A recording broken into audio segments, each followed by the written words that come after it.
गुरु खालसा साध संगत जीओ। वाहेगुरु जी का खालसा वाहेगुरु जी की फतेह। गुरु गरीब नवाज।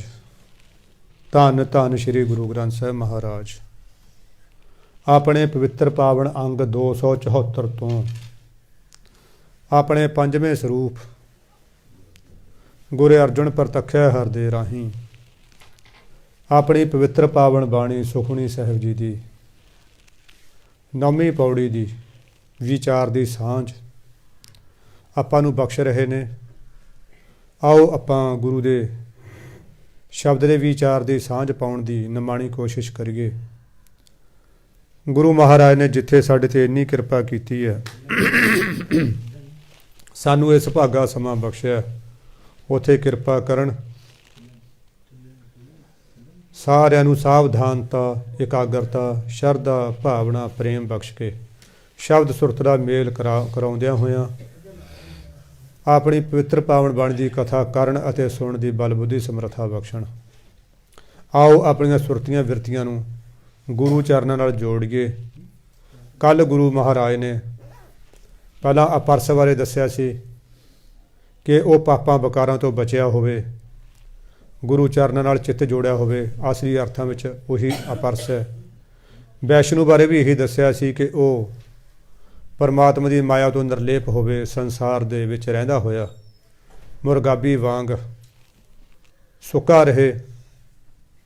इसे तरह गरीब नवाज ने भगवती बारे भी दस्सिया सी कि वह साह संग करे, पापां दी मल नूं खो लवे, अठों पैर परमात्मा का नाम जपे। अज आपां नूं पंडित बारे दस रहे ने। कल आपां यही विचार कीती सी, उस वेले ये वखरे वखरे फिरके बने हुए सी। वो सोच रहे सी असीं ही सब तो उत्तम आ, धार्मिक पहरावा पा लेना, धार्मिक चिन्ह ग्रहण कर लेने, वो इसे नूं काफ़ी समझते सी। पर महाराज कहते ये इन्ना की काफ़ी नहीं है, ये तो अलावा अगे होर भी बहुत कुछ है। साध संगत जी लाल चूड़ा तो हरेक पा लैंदी है, पर सुहागण की परिभाषा के उत्ते उतरना वो हरेक दे बस की गल नहीं हुंदी। कला लाल कपड़े पा के चूड़ा पा के सुहागण कोई नहीं बन जाती। अज सतगुरु दस रहे पंडित। आपां कल भी विचार कर रहे सी, इहनूं पंडित नहीं पढ़ना, पढ़ना पंडित। सो पंडित जो मन पर बुध है, आराम नाम आत्म में सुध है, आराम नाम सार रस पीवै, उस पंडित का उपदेश जग जीवै। हर की कथा हृदय वसावै, सो पंडित फिर जो न आवै। वेद पुराण सिमरत बूझै मूल, सूखम है जानै अस्थूल। चौं वर्णा का दे उपदेश, नानक उस पंडित का सदा आदेश। आदेश पढ़ने आदेश नहीं, आदेश आदेश बनता नमस्कार। पंडित का मतलब विद्वान, पढ़िया लिखिया, वैल एजुकेटेड परसन। पढ़िया कौन है? साध संगत जी एक ये बड़ी त्रासदी है, जो बंदे नूं थोड़ा ज्ञान हुंदा है उदों समझदा कि मैं बहुत ज़्यादा वड्डा ज्ञानी हाँ। ज्यों ज्यों उहदा ज्ञान विशाल होई जांदा है, उसनूं लगदा है कि मेरे घेरे, मेरे ज्ञान के घेरे तो बहुत कुछ ऐसा अणछोहिया रहा है, बहुत इस दुनिया दे विच ऐसा कुछ है जिहदे बारे मैनूं कोई ज्ञान नहीं। मस्कीन जी कहते हुंदे ने, कहते धनवान होने का एको ही फायदा है कि उसनूं अपनियां कमजोरियां का पता हुंदा है कि मेरे फलानी थां ते बैंक बैलेंस नहीं है, फलानी थां दा मैं करजा देना है। ज़्यादा जोरावर होने का यह फायदा हुंदा है कि उन्होंने पता हुंदा कि फलाना बंदा पिंड च मैथों तकड़ा। जिवें एक टिड्डा सी, वो टिड्डे दे टिड्डी का बच्चा सी, साउण दे महीने वो छाल मारिया करे डीले की डाल दे उत्ते, और डीले की डाल ना हेठां लग जा करे धरती नाल। वो आपदी मां नूं कहण लग्या, देख मां मैं एड्डा तकड़ा बलवान हो गया, जिहड़ी टाणी ते बहना ना उहनूं धरती नाल ला दिना। मां ते बाप ठहाका मार के हस पे, क्योंकि उन्होंने अपने बच्चे की कमजोरी का पता सी। ये जिहड़ा अल्प ज्ञान है, अधूरा ज्ञान है, थोड़ा ज्ञान है, ये हमेशा खतरनाक हुंदा। तुसीं जदों किसी ने नवां अमृत छकिया हुंदा ना, ਉਹ ਮਤਲਬ ਉਹਨੂੰ ਅਜੇ ਮਹੀਨਾ ਕੁ ਹੋਇਆ ਹੁੰਦਾ ਪਾਠ ਕਰਦੇ ਨੂੰ, ਉਹ ਨਾ ਫਿਰ ਦੂਜਿਆਂ 'ਚ ਨੁਕਸ ਕਰਦਾ, ਦੇਖੋ ਜੀ ਮੈਂ ਤਾਂ ਅਜੇ 4 ਵਜੇ ਉੱਠਦਾ ਜੀ, ਉਹ ਤਾਂ 5 ਵਜੇ ਨਹੀਂ ਉੱਠਦਾ ਜੀ, ਉਹ ਤਾਂ 6 ਵਜੇ ਨਹੀਂ ਉੱਠਦਾ ਜੀ, ਉਹ ਫਲਾਣਾ ਨਹੀਂ ਕਰਦਾ ਜੀ, ਉਹ ਧਿਮਕਾ ਨਹੀਂ ਕਰਦਾ। ਜਿਉਂ-ਜਿਉਂ ਉਹਦੀ ਕਮਾਈ ਹੋਰ ਲੰਬੀ ਚੌੜੀ ਹੋਈ ਜਾਂਦੀ ਹੈ, ਉਹ ਜ਼ਿਆਦਾ ਕਮਾਈ ਕਰਦਾ, ਫਿਰ ਉਹਨੂੰ ਪਤਾ ਲੱਗਦਾ ਕਿ ਨਹੀਂ ਯਾਰ, ਇਹ ਦੁਨੀਆ ਦੇ ਵਿੱਚ ਤਾਂ ਮੈਥੋਂ ਬਹੁਤ ਦੁਨੀਆ ਅੱਗੇ ਪਈ ਆ, ਬਹੁਤ ਦੁਨੀਆ ਅੱਗੇ ਪਈ ਆ ਮੈਥੋਂ। ਹੁਣ ਗਰੀਬ ਨਵਾਜ਼ ਕਹਿੰਦੇ ਅਸਲ ਦੇ ਵਿੱਚ ਪੰਡਤ ਕੌਣ ਹੈ? ਉਹ ਪੰਡਤ, ਸੋ ਪੰਡਤ, ਉਹ ਪੰਡਤ ਉਹ ਹੈ ਕੌਣ? ਜੋ ਮਨ ਪ੍ਰਬੁੱਧ ਹੈ, ਜੋ ਆਪਣੇ ਮਨ ਨੂੰ ਸਿੱਖਿਆ ਦਿੰਦਾ ਹੈ। ਪ੍ਰਬੋਧਨਾ ਮਨ ਹੁੰਦਾ ਸਿੱਖਿਆ ਦੇਣਾ।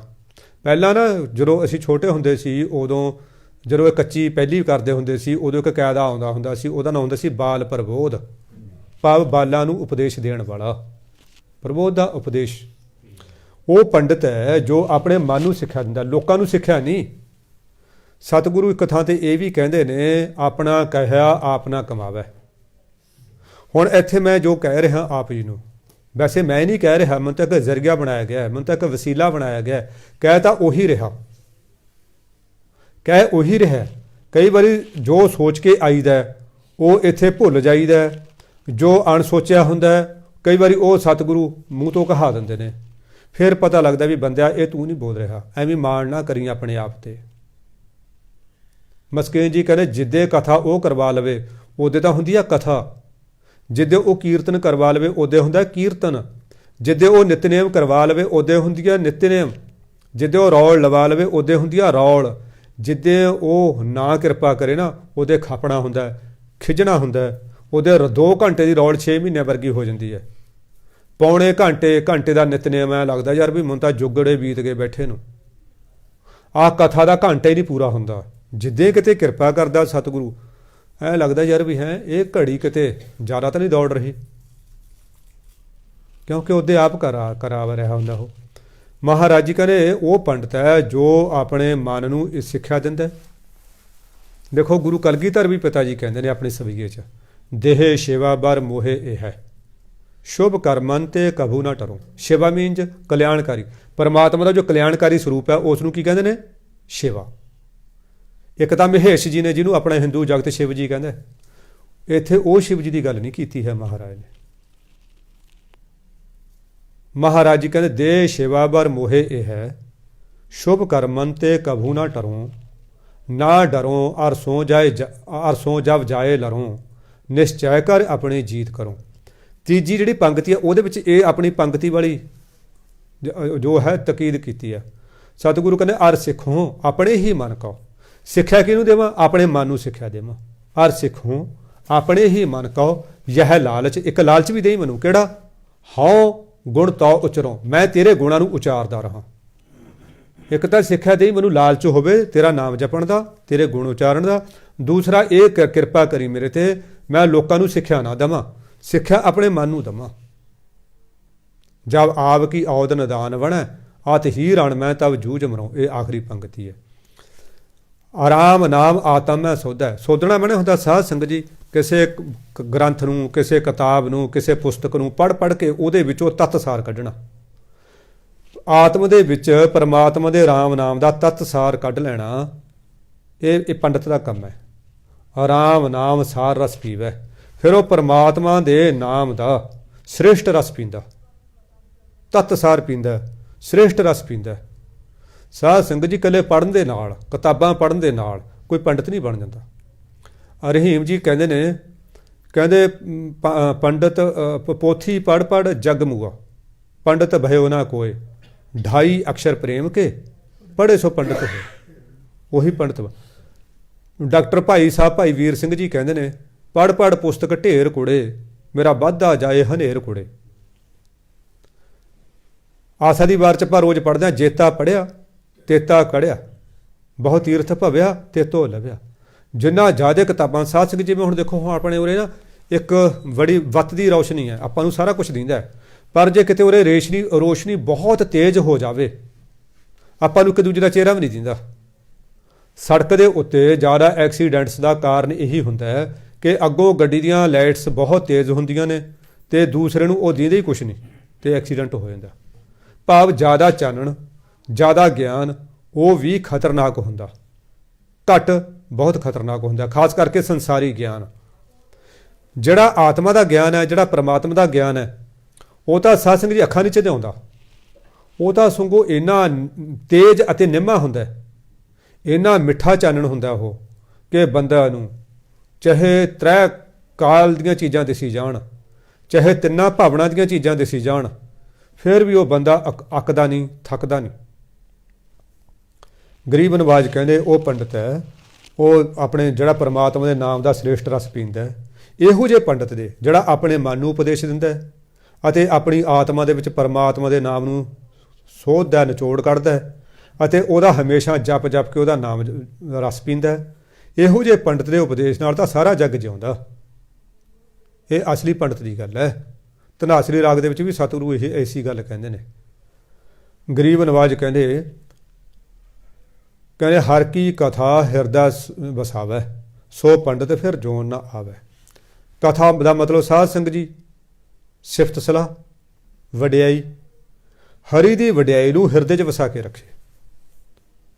ਸਾਧ ਸੰਗਤ ਜੀ ਜਿਹੜੇ ਅਸੀਂ ਲੋਕ ਹਾਂ ਸੰਸਾਰਕ, ਸਾਡੇ ਵਿੱਚ ਗੁਣ ਵੀ ਨੇ, ਸਾਡੇ ਵਿੱਚ ਔਗਣ ਵੀ ਨੇ। ਗੁਣਾਂ ਦੀ ਗਿਣਤੀ ਸਾਡੇ 'ਚ ਘੱਟ ਹੈ, ਔਗਣਾਂ ਦੀ ਗਿਣਤੀ ਜ਼ਿਆਦਾ। ਪਰਮਾਤਮਾ ਜੋ ਉਹਦੀ ਸ਼ਖਸੀਅਤ ਹੈ, ਸ਼ਖਸੀਅਤ ਵੈਸੇ ਹੁੰਦੀ ਨਹੀਂ ਪਰਮਾਤਮਾ ਦੀ, ਆਪਾਂ ਨੂੰ ਸ਼ਬਦ ਵਰਤਣਾ ਪੈ ਰਿਹਾ। ਉਹ ਬੇਦਾਗ ਹੈ, ਉਹ ਬੇਲਾਗ ਹੈ, ਬੇਦਾਗ ਹੈ, ਬੇਐਬ ਹੈ। ਉਹਦੇ ਵਿੱਚ ਕੋਈ ਵੀ ਐਬ ਨਹੀਂ, ਕੋਈ ਵੀ ਦੋਸ਼ ਨਹੀਂ, ਕੋਈ ਵੀ ਨੁਕਸ ਨਹੀਂ ਹੈ। ਅਸੀਂ ਆਪਣੇ ਪੈਮਾਨੇ, ਮਾਨਸਿਕ ਪੈਮਾਨੇ 'ਤੇ ਉਹਦੇ ਵਿੱਚ ਵੀ ਕਈ ਵਾਰੀ ਨੁਕਸ ਕੱਢ ਦਿੰਦੇ ਹਾਂ। ਇਸ ਕਰਕੇ ਜਦੋਂ ਅਸੀਂ ਉਹਦੇ ਗੁਣ ਗਾਉਂਦੇ ਹਾਂ, ਜਦੋਂ ਅਸੀਂ ਉਹਦਾ ਨਾਮ ਜਪਦੇ ਹਾਂ, ਫਿਰ ਸਾਡੇ ਵਿੱਚ ਉਹ ਗੁਣ ਆ ਜਾਂਦੇ ਨੇ ਜਿਹੜੇ ਪਰਮਾਤਮਾ ਦੇ ਵਿੱਚ ਗੁਣ ਹੁੰਦੇ ਨੇ। ਗੁਣ ਕਹੈ ਗੁਣੀ ਸਮਾ ਬਣਿਆ। ਸਤਿਗੁਰੂ ਫਰਮਾਉਂਦੇ ਨੇ, ਕਹਿੰਦੇ ਹਰੀ ਦੀ ਸਿਫਤ ਸਲਾਹ ਨੂੰ ਹਿਰਦੇ 'ਚ ਵਸਾ ਕੇ ਰੱਖਦਾ ਹੈ ਪੰਡਤ। ਫਿਰ ਇਹੋ ਜਿਹਾ ਪੰਡਤ ਫਿਰ ਜੋ ਨਾ ਆਵੇ, ਉਹ ਮੁੜ ਕੇ ਜਿਹੜਾ ਹੈ ਉਹ ਜੂਨਾਂ 'ਚ ਨਹੀਂ ਆਉਂਦਾ ਹੈਗਾ, ਜਨਮ ਮਰਨ ਤੋਂ ਉੱਪਰ ਹੋ ਜਾਂਦਾ ਉਹ। ਵੇਦ ਪ੍ਰਾਣ ਸਿਮਰਤ ਬੂਝੈ ਮੂਲ, ਚਾਰੇ ਵੇਦ 18 ਪ੍ਰਾਣ 27 ਸਿਮਰਤੀਆਂ। ਭਾਵ ਸਮਸਤ ਧਾਰਮਿਕ ਗ੍ਰੰਥਾਂ ਦਾ ਮੂਲ ਪਰਮਾਤਮਾ ਨੂੰ ਜਾਣੇ। ਹੁਣ ਤਾਂ ਆਪਾਂ ਇਹ ਕਹਿੰਦੇ ਨਾ ਕਿ ਜੀ ਇਹ ਫਲਾਣੇ ਨੇ ਗ੍ਰੰਥ ਰਚਿਆ, ਇਹ ਧਿਮਕੇ ਨੇ ਰਚਿਆ ਜੀ, ਇਹ ਤੁਲਸੀਦਾਸ ਦੀ ਰਮਾਇਣ ਹੈ ਜੀ, ਇਹ ਫਲਾਣੇ ਦੀ ਹੈ। ਉਹ ਕਹਿੰਦਾ ਨਹੀਂ, ਸਭ ਕੁਝ ਉਸੇ ਨੇ ਰਚੀ ਹੈ, ਪਰ ਜ਼ਰੀਆ ਬਣਾ ਲਿਆ ਉਹਨੇ। ਕਿਤੇ ਉਹਨੇ ਮੁਹੰਮਦ ਸਾਹਿਬ ਨੂੰ ਜ਼ਰੀਆ ਬਣਾ ਕੇ ਪਵਿੱਤਰ ਕੁਰਾਨ ਸ਼ਰੀਫ ਨੂੰ ਲਿਖਤਾ, ਕਿਤੇ ਉਹਨੇ ਗੁਰੂ ਸਾਹਿਬਾਨ ਨੂੰ ਜ਼ਰੀਆ ਬਣਾ ਕੇ ਇਹ ਪਵਿੱਤਰ ਪਾਵਨ ਗੁਰਬਾਣੀ ਦੀ ਰਚਨਾ ਕਰਤੀ, ਕਿਤੇ ਰਿਸ਼ੀਆਂ ਮੁਨੀਆਂ 'ਚ ਬੈਠ ਕੇ ਉਹਨੇ ਪਵਿੱਤਰ ਪਾਵਨ ਗ੍ਰੰਥਾਂ ਦੀ ਰਚਨਾ ਕੀਤੀ ਆ। ਹੈ ਉਹ ਆਪ, ਹੈ ਉਹ ਆਪ। ਹਾਂ, ਗੁਰੂ ਮਹਾਰਾਜ ਤਾਂ ਆਪ ਨਾਰਾਇਣ ਕਲਾਧਾਰ ਜਗ ਮੈਂ ਪਰਵਰਿਓ, ਉਹ ਤਾਂ ਆਪ ਹੀ ਨਾਰਾਇਣ ਦਾ ਰੂਪ ਸੀ। ਗਰੀਬ ਨਵਾਜ ਕਹਿੰਦੇ ਨੇ, ਕਹਿੰਦੇ ਉਹ ਪੰਡਤ ਕੀ ਹੈ, ਉਹ ਇਹ ਨਹੀਂ ਕਹਿੰਦਾ, ਉਹ ਸਾਰਿਆਂ ਦਾ ਮੂਲ, ਸਾਰਿਆਂ ਦੀ ਜੜ, ਭਾਵ ਸਾਰੇ ਗਿਆਨ ਦਾ ਮੁੱਢ ਪਰਮਾਤਮਾ ਨੂੰ ਹੀ ਜਾਣਦਾ। ਕਿਉਂਕਿ ਸਾਧ ਸੰਗਤ ਜੀ ਸਾਰਾ ਗਿਆਨ ਹੀ ਪਰਮਾਤਮਾ ਤੋਂ ਆਇਆ। ਦੇਖੋ, ਇੱਕ ਆਪਾਂ ਪਸ਼ੂ ਕਈ ਵਾਰੀ ਪਹਿਲਾਂ ਛੋਟੇ ਰੱਖੇ ਘਰ, ਉਹ ਬੱਚਾ ਛੋਟਾ ਜਿਹਾ ਹੁੰਦਾ, ਉਹਨੂੰ ਦੁੱਧ ਚੁੰਗਣ ਦਾ ਗਿਆਨ ਕਿਹਨੇ ਦਿੱਤਾ? ਫਿਰ ਉਹ ਖੜਾ ਹੁੰਦਾ, ਫਿਰ ਦੇਖੋ ਆਪਣੀ ਮਾਂ ਨੂੰ ਉਹ ਕਿੰਨੇ ਸੈਂਕੜੇ ਪਸ਼ੂਆਂ 'ਚੋਂ ਪਛਾਣ ਲੈਂਦਾ। ਉਹ ਗਿਆਨ ਉਹਨੇ ਕਿਹਨੂੰ ਦਿੱਤਾ? ਭਗਤ ਧੰਨਾ ਜੀ ਤਾਂ ਇੱਥੋਂ ਤੱਕ ਕਹਿੰਦੇ ਨੇ, ਜਿਹੜੇ ਕੱਛੂ ਕੁੰਮੀ ਹੁੰਦੀ ਆ ਨਾ, ਉਹ ਪਾਣੀ 'ਚ ਰਹਿੰਦੀ ਹੈ, ਸਮੁੰਦਰ 'ਚ, ਝੀਲ 'ਚ, ਢਾਬ, ਛੱਪੜ ਦੇ ਵਿੱਚ ਰਹਿੰਦੀ ਹੈ। ਉਹ ਆਪਣੇ ਅੰਡੇ ਬਾਹਰ ਦੂਰ ਬਰੇਤੇ 'ਚ ਜਾ ਕੇ ਦਿੰਦੀ ਆ। ਉਹ ਅੰਡੇ ਦੇ ਕੇ ਉੱਥੇ ਉਹਨੂੰ ਮਿੱਟੀ ਨਾਲ ਢਕੇ ਹੁੰਦੀ ਹੈ। ਇਹ ਤਾਂ ਮੈਂ ਆਪ ਅੱਖੀਂ ਦੇਖਿਆ, ਕਿਉਂਕਿ ਬਚਪਨ ਪਿੰਡਾਂ 'ਚ ਲੰਘਿਆ, ਕੁਦਰਤ ਦੇ ਜ਼ਿਆਦਾ ਨੇੜੇ ਲੰਘਿਆ। ਹੁਣ ਦੇ ਬੱਚਿਆਂ ਦਾ ਤਾਂ ਕੁਦਰਤ ਤੋਂ ਟੁੱਟਿਆ ਹੋਇਆ ਜੀਵਨ ਹੈ, ਮੋਬਾਈਲ ਨਾਲ ਜੁੜਿਆ ਹੋਇਆ ਜੀਵਨ ਹੈ, ਇਹਨਾਂ ਦਾ ਕੁਦਰਤ ਬਾਰੇ ਪਤਾ ਹੀ ਨਹੀਂ ਕੁਛ ਵਿਚਾਰਿਆਂ ਨੂੰ। ਇਹ ਤਾਂ ਨੈੱਟ 'ਤੇ ਸਰਚ ਮਾਰਦੇ ਨੇ। ਉਹ ਅੱਖੀਂ ਹੰਢਾਇਆ ਹੋਇਆ, ਅੱਖੀਂ ਦੇਖਿਆ ਹੋਇਆ ਗਿਆਨ, ਅਤੇ ਉਹ ਦੇਖਿਆ ਕਿ ਉਹ ਮਤਲਬ ਬਰੇਤੇ 'ਚ ਦਿੰਦੀ ਆ ਉਹ ਅੰਡੇ। ਸਾਧ ਸੰਗਤ ਜੀ ਫਿਰ ਉਹ ਪਾਣੀ 'ਚ ਰਹਿੰਦੀ ਹੈ, ਪਾਣੀ 'ਚ ਰਹਿੰਦੀ ਕੋਈ ਐਸਾ ਸਿਮਰਨ ਕਰਦੀ ਹੈ ਉਹਨਾਂ ਦਾ, ਆਪਣੀ ਯਾਦ ਸ਼ਕਤੀ ਨਾਲ ਐਸਾ ਉਹਨਾਂ ਨੂੰ ਗਰਮੈਸ਼ ਦਿੰਦੀ ਹੈ। ਉਹ ਬੱਚੇ ਉੱਥੋਂ ਨਿਕਲਦੇ ਨੇ, ਬੱਚੇ ਨਿਕਲ ਕੇ ਸੈਂਕੜੇ ਨਹੀਂ, ਹਜ਼ਾਰਾਂ ਨਹੀਂ, ਲੱਖਾਂ ਦੀ ਤਾਦਾਦ ਦੇ ਵਿੱਚ ਇਹ ਕੱਛੂ ਕੁੰਮੀਆਂ ਅਤੇ ਕੱਛੂ ਹੁੰਦੇ ਨੇ ਉਹ ਪਾਣੀ ਦੇ ਵਿੱਚ। ਪਰ ਦੇਖੋ ਉਹਨਾਂ ਨੂੰ ਐਸਾ ਗਿਆਨ ਪਰਮਾਤਮਾ ਨੇ ਦਿੱਤਾ ਹੁੰਦਾ, ਉਹ ਆਪਣੀ ਮਾਂ ਨੂੰ ਆ ਕੇ ਪਹਿਚਾਣ ਲੈਂਦੇ ਨੇ। ਉਹ ਵੀ ਪਹਿਚਾਣ ਲੈਂਦੀ ਹੈ ਆਪਣੇ ਬੱਚਿਆਂ ਨੂੰ। ਕੋਇਲ ਹੈ, ਕੋਇਲ ਕੌਣੀ ਦੀ ਆਲ੍ਹਣੇ ਦੇ ਵਿੱਚ ਆਂਡੇ ਦੇ ਆਉਂਦੀ ਹੈ। ਕੋਇਲ ਕੀ ਕਰਦੀ ਹੈ, ਦੇਖਦੀ ਹੈ ਵੀ ਹੁਣ ਕੌਣੀ ਤਾਂ ਹੈ ਨਹੀਂ ਗੀ, ਆਂਡੇ ਉਹਦੇ ਖਾਲੀ ਪਏ ਨੇ। ਉਹ ਜੇ ਉਹਨੇ ਇੱਕ ਆਂਡਾ ਦੇਣਾ ਹੁੰਦਾ ਉਹਦਾ ਇੱਕ ਆਂਡਾ ਭੰਨ ਦਿੰਦੀ ਹੈ, ਜੇ ਉਹਨੇ 2 ਅੰਡੇ ਦੇਣੇ ਹੁੰਦੇ ਤਾਂ 2 ਅੰਡੇ ਭੰਨ ਦਿੰਦੀ ਹੈ ਉਹਦੇ।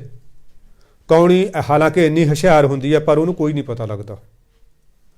ਜਦੋਂ ਉਹ ਆਲੇ ਦੁਆਲੇ ਨੂੰ ਨਿਗਾਹ ਰੱਖਦੀ ਹੈ ਵੈਸੇ, ਅਤੇ ਜਦੋਂ ਉਹ ਕੌਣੀ ਜਿਹੜੀ ਹੈ ਉਹ ਬੱਚੇ ਕੱਢ ਦਿੰਦੀ ਹੈ, ਜਦੋਂ ਉਹ ਥੋੜ੍ਹਾ ਜਿਹਾ ਉਡਾਰ ਹੁੰਦੇ ਨੇ, ਉਹ ਕਮਾਲ ਦੀ ਗੱਲ ਆਪਣੀ ਮਾਂ ਨੂੰ ਪਹਿਚਾਣ ਲੈਂਦੇ ਨੇ। ਉਹ ਆਪਣੇ ਬੱਚਿਆਂ ਨੂੰ ਪਹਿਚਾਣ ਲੈਂਦੇ, ਚਲੋ ਤਾਂ ਪਹਿਚਾਣ ਲੈਂਦੇ, ਉਹਨੂੰ ਪਤਾ ਵੀ ਮੈਂ ਫਲਾਣੇ ਆਲ੍ਹਣੇ ਦੇ ਵਿੱਚ ਅੰਡੇ ਦਿੱਤੇ ਸੀ, ਪਾਪਾ ਉਹ ਪਛਾਣ ਲੈਂਦੇ ਨੇ। ਇਹ ਗਿਆਨ ਕਿਹਨੇ ਦਿੱਤਾ? ਪਰਮਾਤਮਾ ਨੇ। ਭਾਵ ਸਾਰੇ ਗਿਆਨ ਦਾ ਮੁੱਢ, ਸਾਰੇ ਗਿਆਨ ਦਾ ਮੂਲ ਪਰਮਾਤਮਾ ਖੁਦ ਆਪ ਹੈ, ਚਾਹੇ ਉਹ ਕਿਸੇ ਦੇ ਰਾਹੀਂ ਦੇ ਰਿਹਾ। ਜ਼ਰੀਆ ਉਹ ਕਿਸੇ ਨੂੰ ਵੀ ਬਣਾ ਸਕਦਾ ਹੈ। ਸੂਖਮ ਹੈ ਜਾਣੈ ਅਸਥੂਲ। ਸਾਧ ਸੰਗਤ ਜੀ, ਇੱਕ ਤਾਂ ਇਹ ਸਥੂਲ ਜਗਤ ਹੈ ਜਿਹੜਾ ਸਾਨੂੰ ਅੱਖਾਂ ਨਾਲ ਦਿਸਦਾ, ਇਹ ਤੋਂ ਇਲਾਵਾ ਸਾਇੰਸ ਸਿਰਫ ਇਸ ਨੂੰ ਮੰਨਦੀ ਹੈ ਜਿਹੜਾ ਜਗਤ ਸਾਨੂੰ ਦਿਸ ਰਿਹਾ, ਜਾਂ ਸਾਨੂੰ ਨੰਗੀਆਂ ਅੱਖਾਂ ਨਾਲ, ਜਾਂ ਮਾਈਕਰੋਸਕੋਪ ਦੇ ਨਾਲ ਜਿਹਨੂੰ ਆਪਾਂ ਖੁਰਦਬੀਨ ਕਹਿੰਦੇ ਹਾਂ, ਜਾਂ ਇਹ ਟੈਲੀਸਕੋਪ ਜਿਹਨੂੰ ਆਪਾਂ ਦੂਰਬੀਨ ਕਹਿੰਦੇ ਹਾਂ, ਜਿਹੜਾ ਇਹ ਭਾਵ ਦੀਂਦਾ ਸਾਨੂੰ, ਚਾਹੇ ਨੰਗੀਆਂ ਅੱਖਾਂ ਨਾਲ ਜਾਂ ਕਿਸੇ ਜੰਤਰ ਦੇ ਮਦਦ ਨਾਲ, ਸਾਇੰਸ ਉਹਨੂੰ ਮੰਨਦੀ ਹੈ।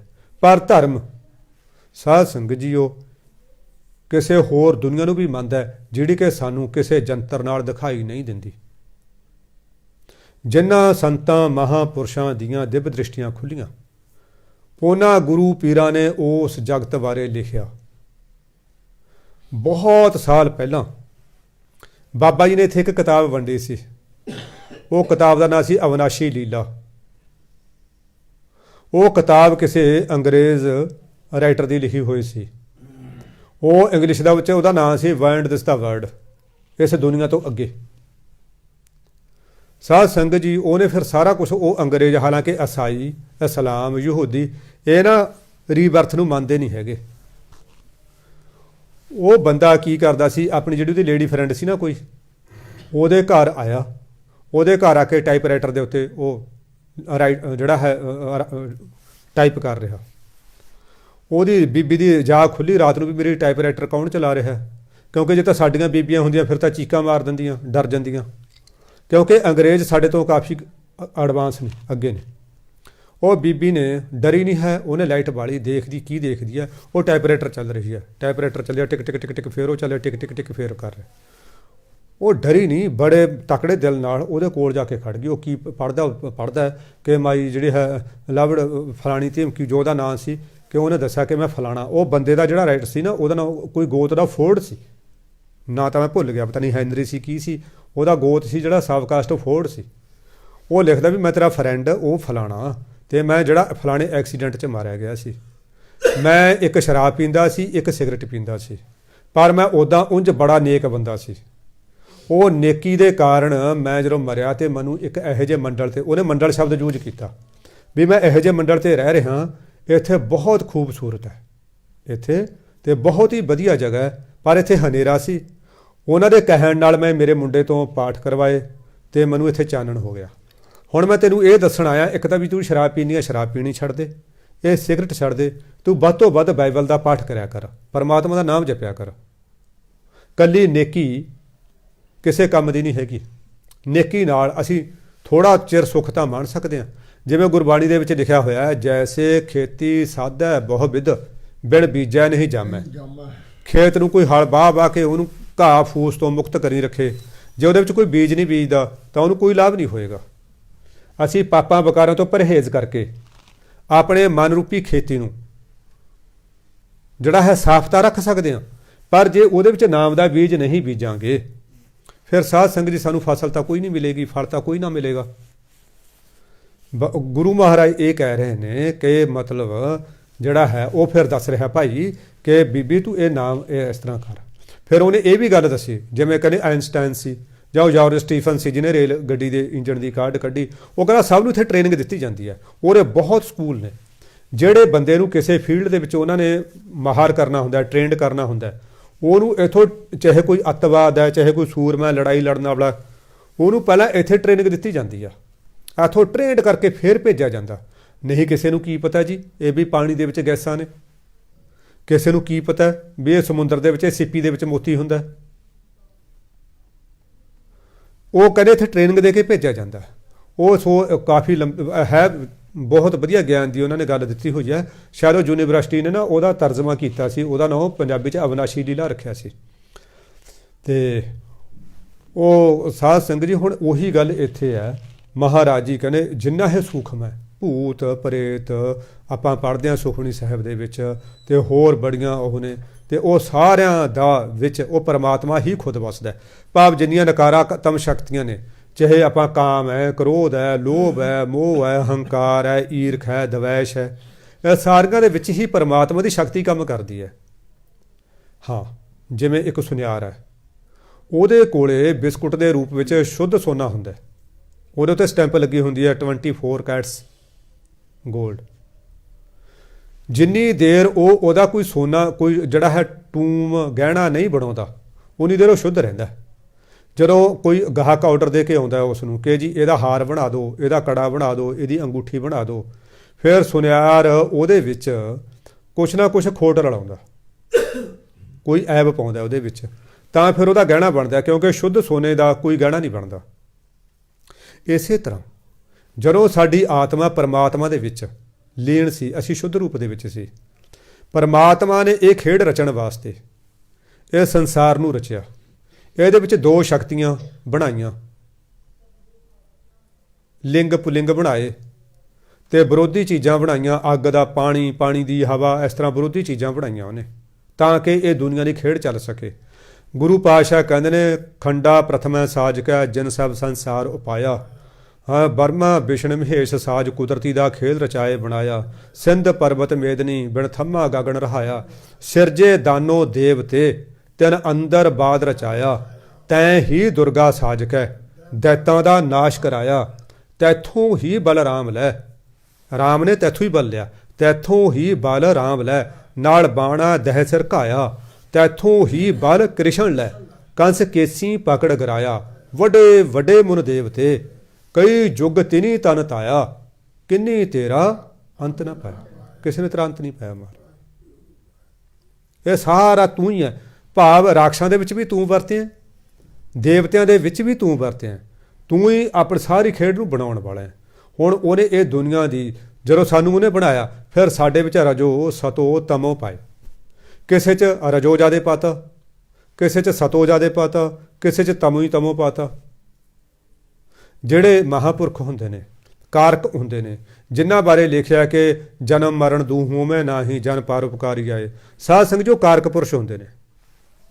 ਜਿਵੇਂ ਜੇਲ੍ਹ ਦੇ ਵਿੱਚ ਦੋ ਤਰ੍ਹਾਂ ਦੇ ਬੰਦੇ ਹੁੰਦੇ ਨੇ, ਇੱਕ ਤਾਂ ਉਹ ਹੁੰਦੇ ਨੇ ਜਿਹੜੇ ਆਪਣੇ ਕਰਮਾਂ ਦਾ ਫਲ ਭੁਗਤਣ ਵਾਸਤੇ ਉੱਥੇ ਸਜ਼ਾ ਭੁਗਤਣ ਵਾਸਤੇ ਜਾਂਦੇ ਨੇ, ਇੱਕ ਉੱਥੇ ਸਟਾਫ ਹੁੰਦਾ, ਪੁਲਿਸ ਵਾਲੇ ਹੁੰਦੇ ਨੇ, ਡਾਕਟਰ ਹੁੰਦਾ, ਸੁਪਰਡੈਂਟ ਹੁੰਦਾ, ਉਹ ਆਪਣੇ ਕਰਮਾਂ ਦਾ ਫਲ ਭੋਗਣ ਵਾਸਤੇ ਨਹੀਂ ਜਾਂਦੇ, ਬਲਕਿ ਉਹ ਕੈਦੀਆਂ ਦੇ ਵਾਸਤੇ ਜਾਂਦੇ ਨੇ।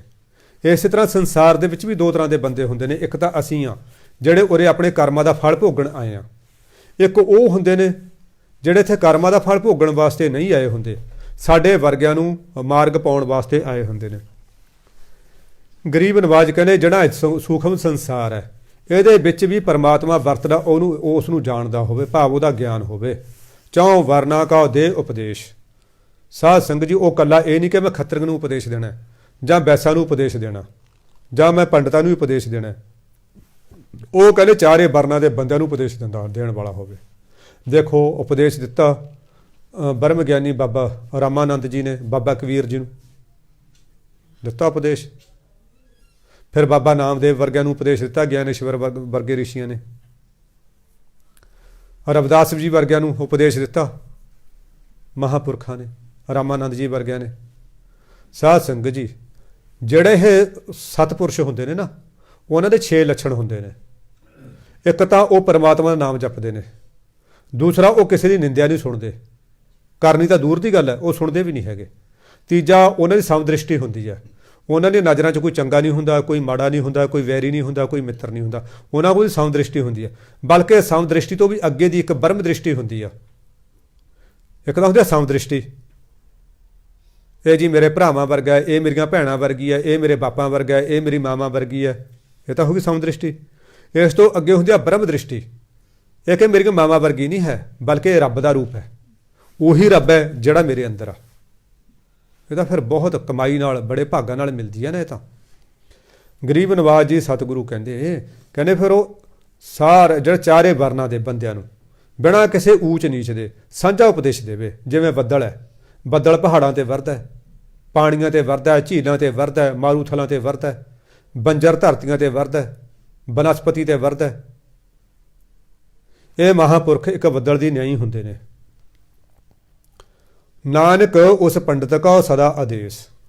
ਹੈ ਨਾਨਕ ਇਹੋ ਜਿਹੇ ਪੰਡਤ ਨੂੰ ਜਿਹਦੇ ਉਪਰੋਕਤ ਗੁਣ ਦੱਸੇ ਗਏ ਨੇ, ਕਹਿੰਦੇ ਹਮੇਸ਼ਾ ਨਮਸਕਾਰ ਹੈ, ਹਮੇਸ਼ਾ ਉਹਦੇ ਅੱਗੇ ਸਿਜਦੇ ਨੇ, ਹਮੇਸ਼ਾ ਉਹਦੇ ਅੱਗੇ ਨਮੋ ਨਮੋ ਹੈ। ਸਾਧ ਸੰਗਤ ਜੀ, ਕੱਲ ਵੀ ਇਹੀ ਬੇਨਤੀ ਸੀ ਕਿ ਆਪਾਂ ਇਹ ਨਾ ਸਮਝੀਏ ਕਿ ਗੁਰੂ ਮਹਾਰਾਜ ਨੇ ਉਹਨਾਂ ਨੂੰ ਉਪਦੇਸ਼ ਦਿੱਤਾ ਹੈ। ਨਹੀਂ, ਜੋ ਅਸੀਂ ਸਵਾਂਗ ਧਾਰਨ ਕੀਤਾ ਹੋਇਆ, ਜੋ ਅਸੀਂ ਇਹ ਯੂਨੀਫਾਰਮ ਪਾਈ ਆ, ਉਹਦੀ ਲਾਜ ਰੱਖੀਏ। ਇੱਕ ਵਾਰੀ ਇੱਕ ਰਾਜਾ ਸੀ। ਰਾਜੇ ਦੇ ਦਰਬਾਰ ਦੇ ਵਿੱਚ ਇੱਕ ਸਵਾਂਗੀਆ ਆਇਆ, ਬਹੁਰੂਪੀਆ ਆਇਆ। ਉਹਨੇ ਰਾਜੇ ਤੋਂ ਆਗਿਆ ਮੰਗੀ, ਰਾਜਨ ਤੇਰੇ ਸ਼ਹਿਰ ਦੇ ਵਿੱਚ ਮੇਰਾ ਰੁਜ਼ਗਾਰ ਹੈ, ਮੈਂ ਸਵਾਂਗ ਰਚਣਾ, ਬਹੁਰੂਪੀਆ ਬਣਨਾ, ਮੇਰੇ 'ਤੇ ਕਿਰਪਾ ਕਰ, ਮੈਨੂੰ ਆਗਿਆ ਦੇ ਤਾਂ ਕਿ ਮੈਂ 4 ਡੰਗ ਦੀ ਰੋਟੀ ਆਪਣੇ ਬੱਚਿਆਂ ਵਾਸਤੇ ਕਮਾ ਲਵਾਂ। ਉਹ ਕਹਿੰਦਾ ਵੀ ਠੀਕ ਆ, ਤੂੰ ਐਂ ਕਰੀ, ਬਾਕੀ ਤਾਂ ਤੂੰ ਜੋ ਚੋਰ ਬਣ, ਡਾਕੂ ਬਣ, ਜੋ ਮਰਜ਼ੀ ਬਣ, ਸਵਾਂਗ ਬਣ ਕੇ ਦਿਖਾ, ਲੋਕਾਂ ਦਾ ਮਨੋਰੰਜਨ ਕਰ। ਤੂੰ ਇੱਕ ਮੇਰੀ ਸਿਫਾਰਿਸ਼ ਹੈ, ਇੱਕ ਮੇਰੀ ਇਹ ਹੈ ਵੀ ਨਾ, ਤੂੰ ਮੈਨੂੰ ਕਿਸੇ ਸੰਨਿਆਸੀ ਦਾ ਸਵਾਂਗ ਧਾਰ ਕੇ ਦਿਖਾਉਣਾ। ਉਹ ਕਹਿੰਦਾ ਠੀਕ ਹੈ ਜੀ, ਮੈਨੂੰ ਟਾਈਮ ਚਾਹੀਦਾ, ਉਹਦੇ ਵਾਸਤੇ ਮੈਨੂੰ ਉਹੋ ਜਿਹਾ ਵਾਤਾਵਰਨ ਚਾਹੀਦਾ, ਉਹਦੇ ਵਾਸਤੇ ਉਹੋ ਜਿਹੇ ਮੈਨੂੰ ਵਸਤਰ ਵੀ ਚਾਹੀਦੇ ਨੇ। ਉਹ ਕਹਿੰਦੇ ਕੋਈ ਨਹੀਂ, ਠੀਕ ਹੈ। ਚਲੋ ਰਾਜੇ ਨੇ ਕੁਛ ਉਹਨੂੰ ਐਡਵਾਂਸ ਦੇ ਦਿੱਤਾ ਥੋੜ੍ਹਾ ਜਿਹਾ। ਉਹ ਹੁਣ ਸ਼ਹਿਰ ਦੇ ਵਿੱਚ ਰੋਜ਼ ਕਦੀ ਡਾਕੂ ਬਣ ਜਾਂਦਾ, ਕਦੀ ਪਾਗਲ ਬਣ ਜਾਂਦਾ, ਕਦੀ ਰਾਜਾ ਬਣ ਜਾਂਦਾ, ਕਦੇ ਰਾਣੀ ਬਣ ਜਾਂਦਾ, ਕਦੇ ਭਗਵਾਨ ਦਾ ਰੂਪ ਧਾਰਨ ਕਰ ਲੈਂਦਾ। ਇਸ ਤਰ੍ਹਾਂ ਦੇ ਸਵਾਂਗ ਦਿਖਾਉਂਦਾ। ਹੁਣ ਇੱਕ ਦਿਨ ਐਸਾ ਆਇਆ, ਉਹ ਰਾਜੇ ਦੀ ਗੱਲ ਉਹਨੇ ਪੂਰੀ ਕਰਨੀ ਸੀ।